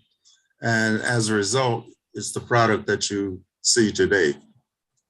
Nothing great is created overnight. And this is an attempt at getting new blood, new families involved in timber harvesting without breaking their banks. They deserve just as much support and respect as any other group or any other corporation in our state does. And so that's where I stand. Okay. Thank you. Thank you for that. Go ahead, Representative Carmichael. Thank you, Mr. Chair. While I appreciate Dr. Evans bringing this bill forward, I think a lot of times you can have a lot of unintended consequences. And I feel like this is one of them times that we may be trying to help when we could end up actually doing damage to the industry. I have a question for Mr. Duran, if I could. Oh yeah, go ahead. Mr. Duran, you spoke about sole proprietors before. I'd like to have you kind of expand on that and how that would, you mentioned about a concern about workers' comp, and that kind of being in business for myself. I just, that kind of intrigued my interest in how that would be affected that way? Sure.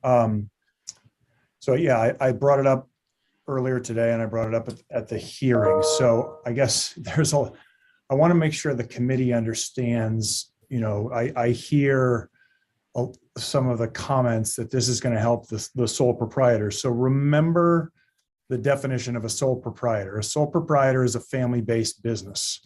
A family-based business can avoid workers' comp costs if it's only family members who work for the company.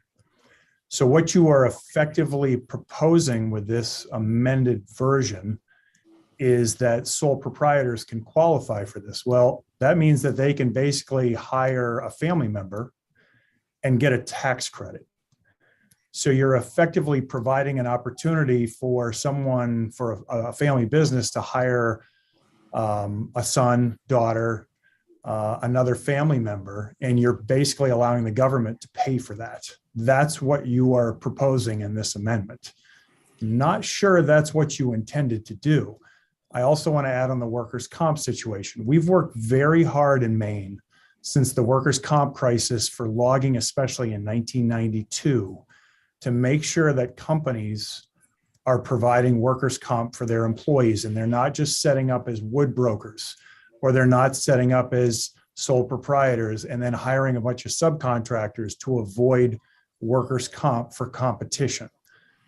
That is exactly what this statute, or what this proposed amendment would do. Is it, again, the law of unintended consequences is that companies will lay people off, become sole proprietors, become some subcontractors, and you're going to create an unhealthy working situation, and we're going to return to where we were 30 years ago. And I can tell you that's not where we want to head as a state or as an industry. Okay. Representative Terry. Oh, I'm sorry. I did not mean to have my hand up. Sorry. Julie, you've got your hand up, but I'm not sure if you have something. Go ahead. Me? Go ahead, Julie. It's my understanding that Ms. Popadak from Maine Revenue Services would like to comment on some of the discussion or have some information to provide. I'm not sure which, but I got an email saying she was trying to be recognized. Okay, I'll just move her over to panelists, and while we're waiting for her, Representative Collins, you have something? Yes, I just wanted to clarify. It was my understanding that all large landowners in this industry require workers' compensation, regardless if it's with family members in a business or not. And if that's not the case anymore, I just wanted to have that clarified. Or is it a fear that somehow if we move forward with this, then that will become a trend? Is that a question for me, Representative Collins? I assumed you would like to answer it, but it could be anyone who would like to respond, who can respond. Well, sure. Ms. Popadak is with us. Maybe she could respond to that. I could take it first if the committee would indulge me. Oh, sure. Go ahead. So workers' comp is, state law requires workers' comp for subcontractors. So any contractor does not have to maintain workers' comp if they're a sole proprietor. And that is regardless if you work for a large landowner, small landowner, work in stumpage. This bill isn't just directed for contractors who work for large landowners. So I just want to make sure that that's clear. You've got contractors who work for large landowners that have contracts. They don't have workers' comp on themselves, and then they hire a bunch of subcontractors who by law do have to have workers' comp. So I have every major landowner's contracts here in my office. It is true that you can waive your workers' comp at the workers' comp board, but there is absolutely no landowner, large landowner in the state of Maine that ever has allowed you to be on their land without workers' comp.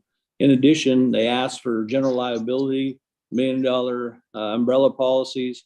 I mean, the amount of coverage that they force you to carry, regardless if you're a contractor or subcontractor, and I work as all of them, is ridiculous. And that's probably because they know that they're actually the employer of an employee, not an actual independent contractor. But be that as it may, there is no one that's working on any of the major landowners in my part of the state that doesn't have workers' comp on themselves, because they have to provide that with the signed contract at the beginning. Yeah, thank you for that, Senator Jackson. Do you have anything else, Representative Collins? No. And Julie, your hand's up. I don't know if you have anything for us before we continue on. Ms. Papadak is with us as well. I guess, did you have something, Ms. Papadak, that you wanted to bring to the attention of the committee? Is Ms. Papadak with us? Yeah. Yep, go ahead. You're on mute, Ms. Papadak. You're on. Good afternoon. Thank you. Yes, we haven't had a time for a full review, but I just had a few questions. We did make some notes about some questions. Some things have already been brought up. The one item that was brought up was, so these no more than 5 eligible employees. Of course, you need 5 for ETIF. And so is the committee okay with having these same 5 employees also qualify for ETIF or not? Or if there's already a program where they're in ETIF, say they hire 3 new folks, put them in, or will these employees be not eligible for any other tax program, benefit programs? No, I think that was we just made that little tweak. I'm not sure if you were on when we did that, but they're not with the amendment that we're voting on next. It will not include other programs. So that ETIF would also be included in that. Okay. And there was a question regarding primarily the amount of work the folks are doing in the timber harvesting business. Primarily, that is primarily is greater than 50%. So I just want to make sure that's okay. I think it was Representative Sachs. Where'd she go? Yes, it is. It's really spotty right now. I don't even know if you can hear me. Yeah, we can. Okay. And so was the question the clarification about no other programs? That one was decided that so if you qualify for this program, you would not qualify for ETIF for those employees, those positions. Also, we had a question regarding working other than timber harvesting, and the word is used primarily, which means greater than 50% would be timber harvesting. So I think it was 75%. 75%. Amendment, and I don't know if you have that, Ms. Papadak. There's an sorry. amendment with some very specific language to that, which I was fine with. Mine was just more of a clarifying question at the time. Very good. We would ask that the DECD give us copies of all the certificates that are approved.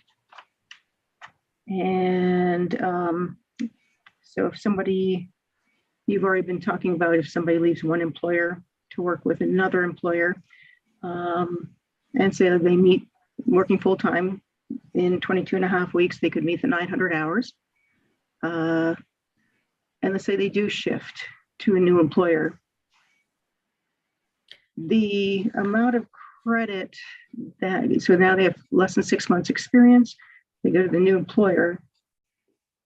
Will the new employer, how much of that credit, would the new employer start all over again because the person has fewer than 6 months of experience?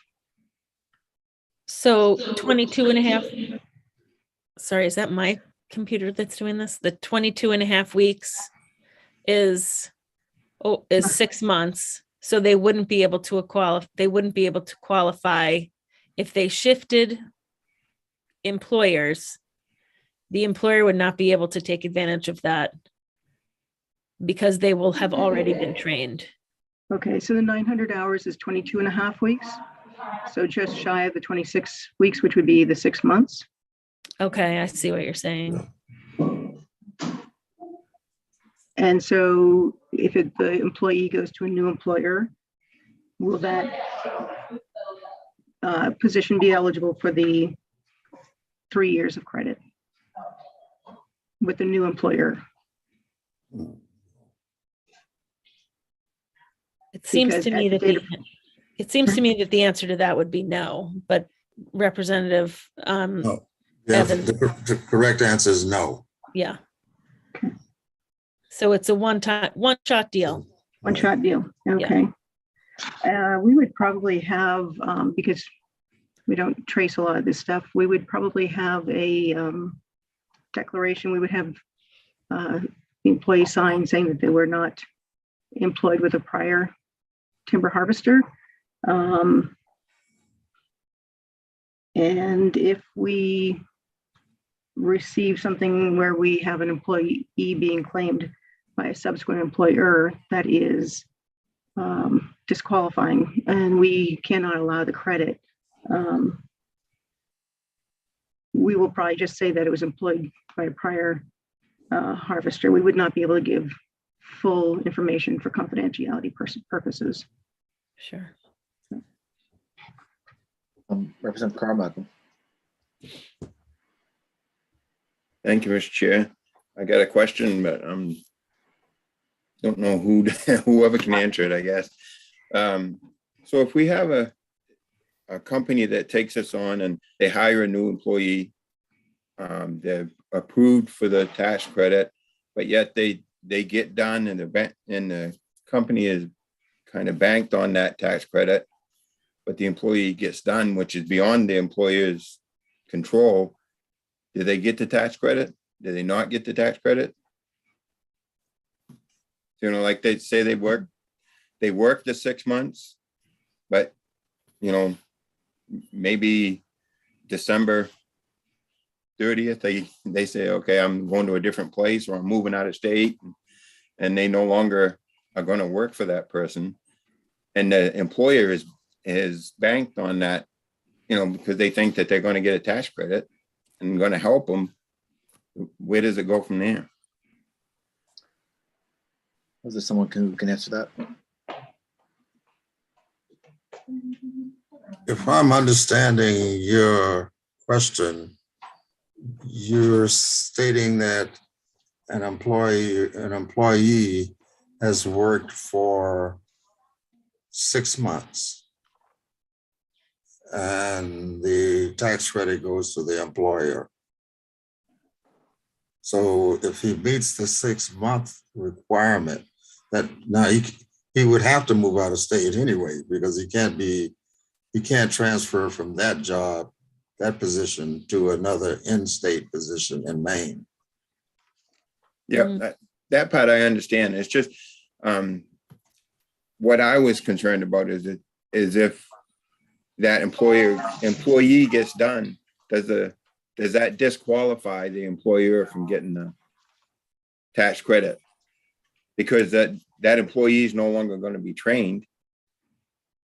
So if the employee leaves before 6 months, is that what you're asking, or at the 6 month mark? Yeah, well, either really. I mean, it could be. It needs to be clarified on both sides, I think. Yeah. Well, on the backside of that, if the employee has had that 6 months of training, I mean, that's what we're asking these folks to do, is to train train new people to get into the business for 6 months. It seems like at that 6 month mark, they would qualify for that.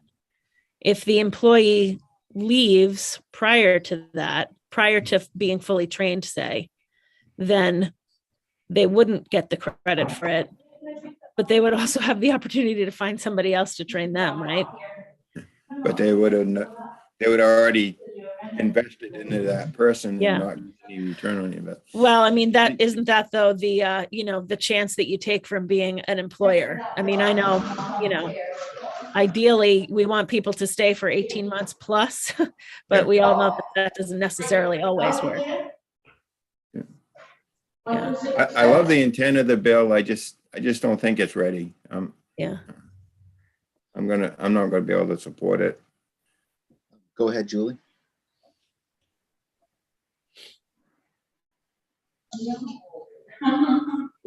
I think you've addressed whatever I was going to say.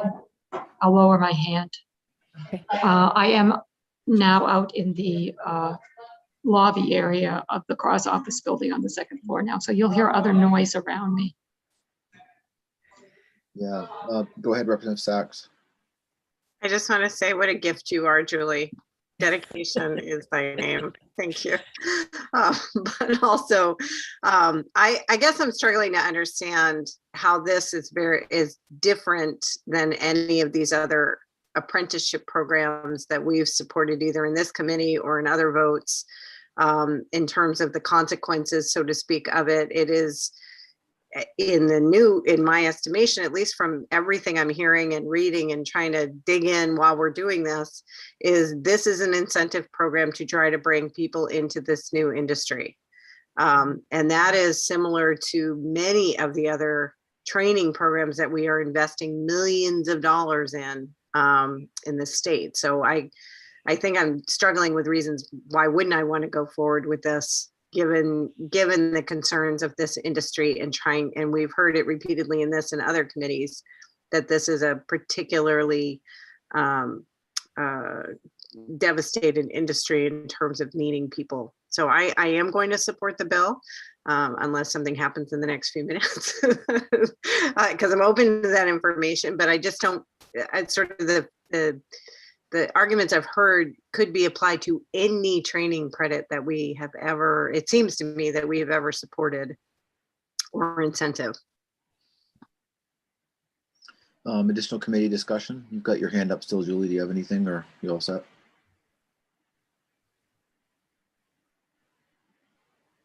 Sorry. Okay. So I guess we have a motion on the table, unless there's any further discussion. Are we ready to vote?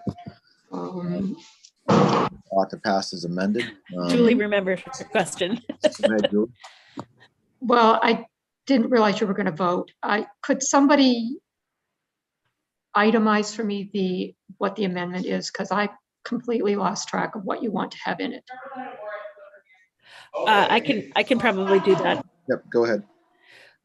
So Julie, I don't have a line, unfortunately, on my amendment here, but when you get down into Part E, the end of that says qualified employee does not include an employee that has shifted to the qualified business from an affiliated business.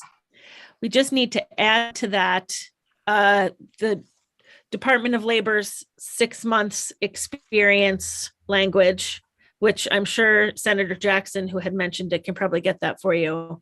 Well, Representative Evans, will you check with him on that? Yes, I will. And have them get back to Julie on that. And then we are also not allowing other credits from other programs, from other employee programs. So ETIF, et cetera, and other incentive programs for training. Voice, you're muted. Are you talking about just tax incentives, or are you talking about Correct. other programs that might be available to find grants or funding money for training or other types of business assistance? I think other types of business assistance, other training programs. We don't want people to have double benefits for training programs.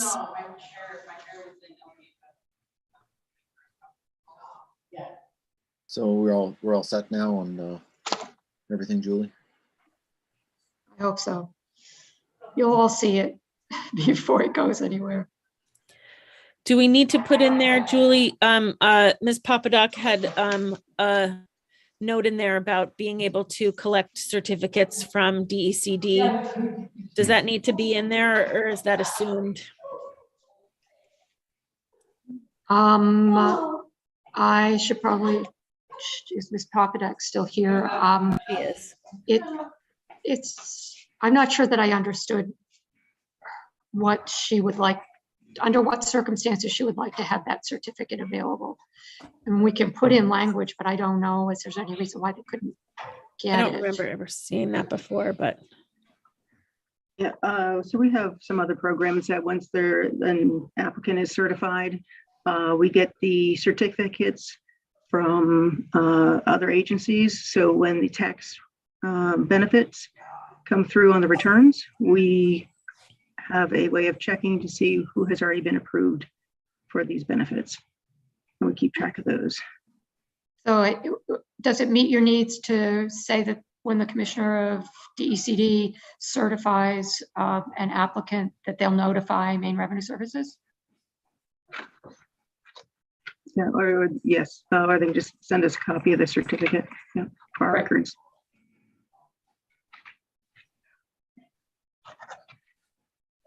Representative Carmichael, go ahead. Thank you, Senator. I have one more question for Mr. Duran, if I could. Mr. Duran, what kind of training programs do you have now? I mean, what does the industry, is there anything existing that the industry does now to train people? Thank you. Thank you for the question, Representative Carmichael. So, yes. So beyond the technical high schools, there is a community college logging operations program that's in its 6th year that operates out of Northern Maine Community College, but it operates at various locations across the state. So that's a quite extensive training program that's available for contractors to hire new logging operators. And it's not my understanding that the way the amendment has been now drafted, this has nothing to do with training. There's no language in there about training, and a contractor could just hire someone, keep them long enough in the first year to meet the hourly requirements and all the other requirements, and then they could lay them off and they could still get the credit. So this bill has nothing to do with training at this point. We have ample opportunity to send folks for training in many different areas, and contractors have access to that now. Yeah, sorry. That's all I had. Thank you very much. Go ahead, Representative Terry. Sorry, I just wanted to let Mr. Duran know, maybe he missed one part of that, but the specific policy objectives of this credit is to, 1, create new jobs in the state by timber harvesting businesses, recruiting and training new employees in the state for jobs in the timber harvesting session. So it's definitely in there.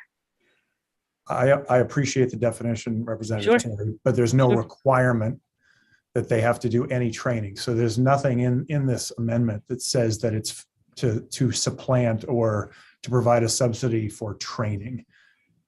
So I just want to make sure that that's clear. Fair enough. There's Yeah. absolutely nothing in the amendment that has to do with a training provision or compensation for training or anything. This is a direct credit to a contractor. And as long as they meet the hourly expectations, the wage thresholds, the employment security requirements, they can keep them on staff to meet those. They can lay them off, and then they can get that full credit. Fair enough. Thank you. Representative Collins, go ahead. Yeah, just to clarify, for technical purposes for our procedure here, we're about to vote on the ought to pass as amended. I do accept the friendly amendment by Representative Terry. So I would like to say that that's how I would like the amendment to be to read, with my original ought to pass as amended, with the friendly amendment from Representative Terry that she just outlined. So thank you. I'm good with that. Okay. Representative Terry, do you have something additional? Oh, no, sorry. Meant to put my hand down. Sorry about that. Okay. So seeing no further discussion, no more clarification needed on the amendment, I guess we're in a posture to vote on an amendment that was motion that was made of ought to pass as amended, made by Representative Collins and seconded by Representative Terry. So all those in favor, please signify.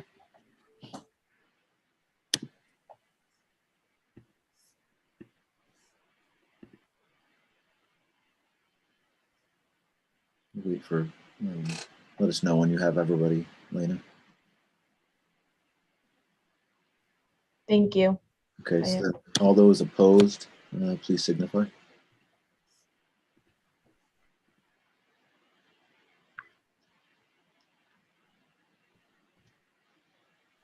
Thank you. So that motion carries.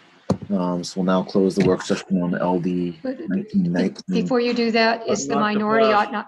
minority ought not to pass? Yes. Thank you. Hold on, to pass is the minority report. So we'll close the work session on LD 1919. And I guess I'd ask you, Representative Terry, I don't know if we should continue with our last work session, given that Julie's working in the hallway and we've got several members that have to leave. And today has been kind of crazy. We never usually meet this late.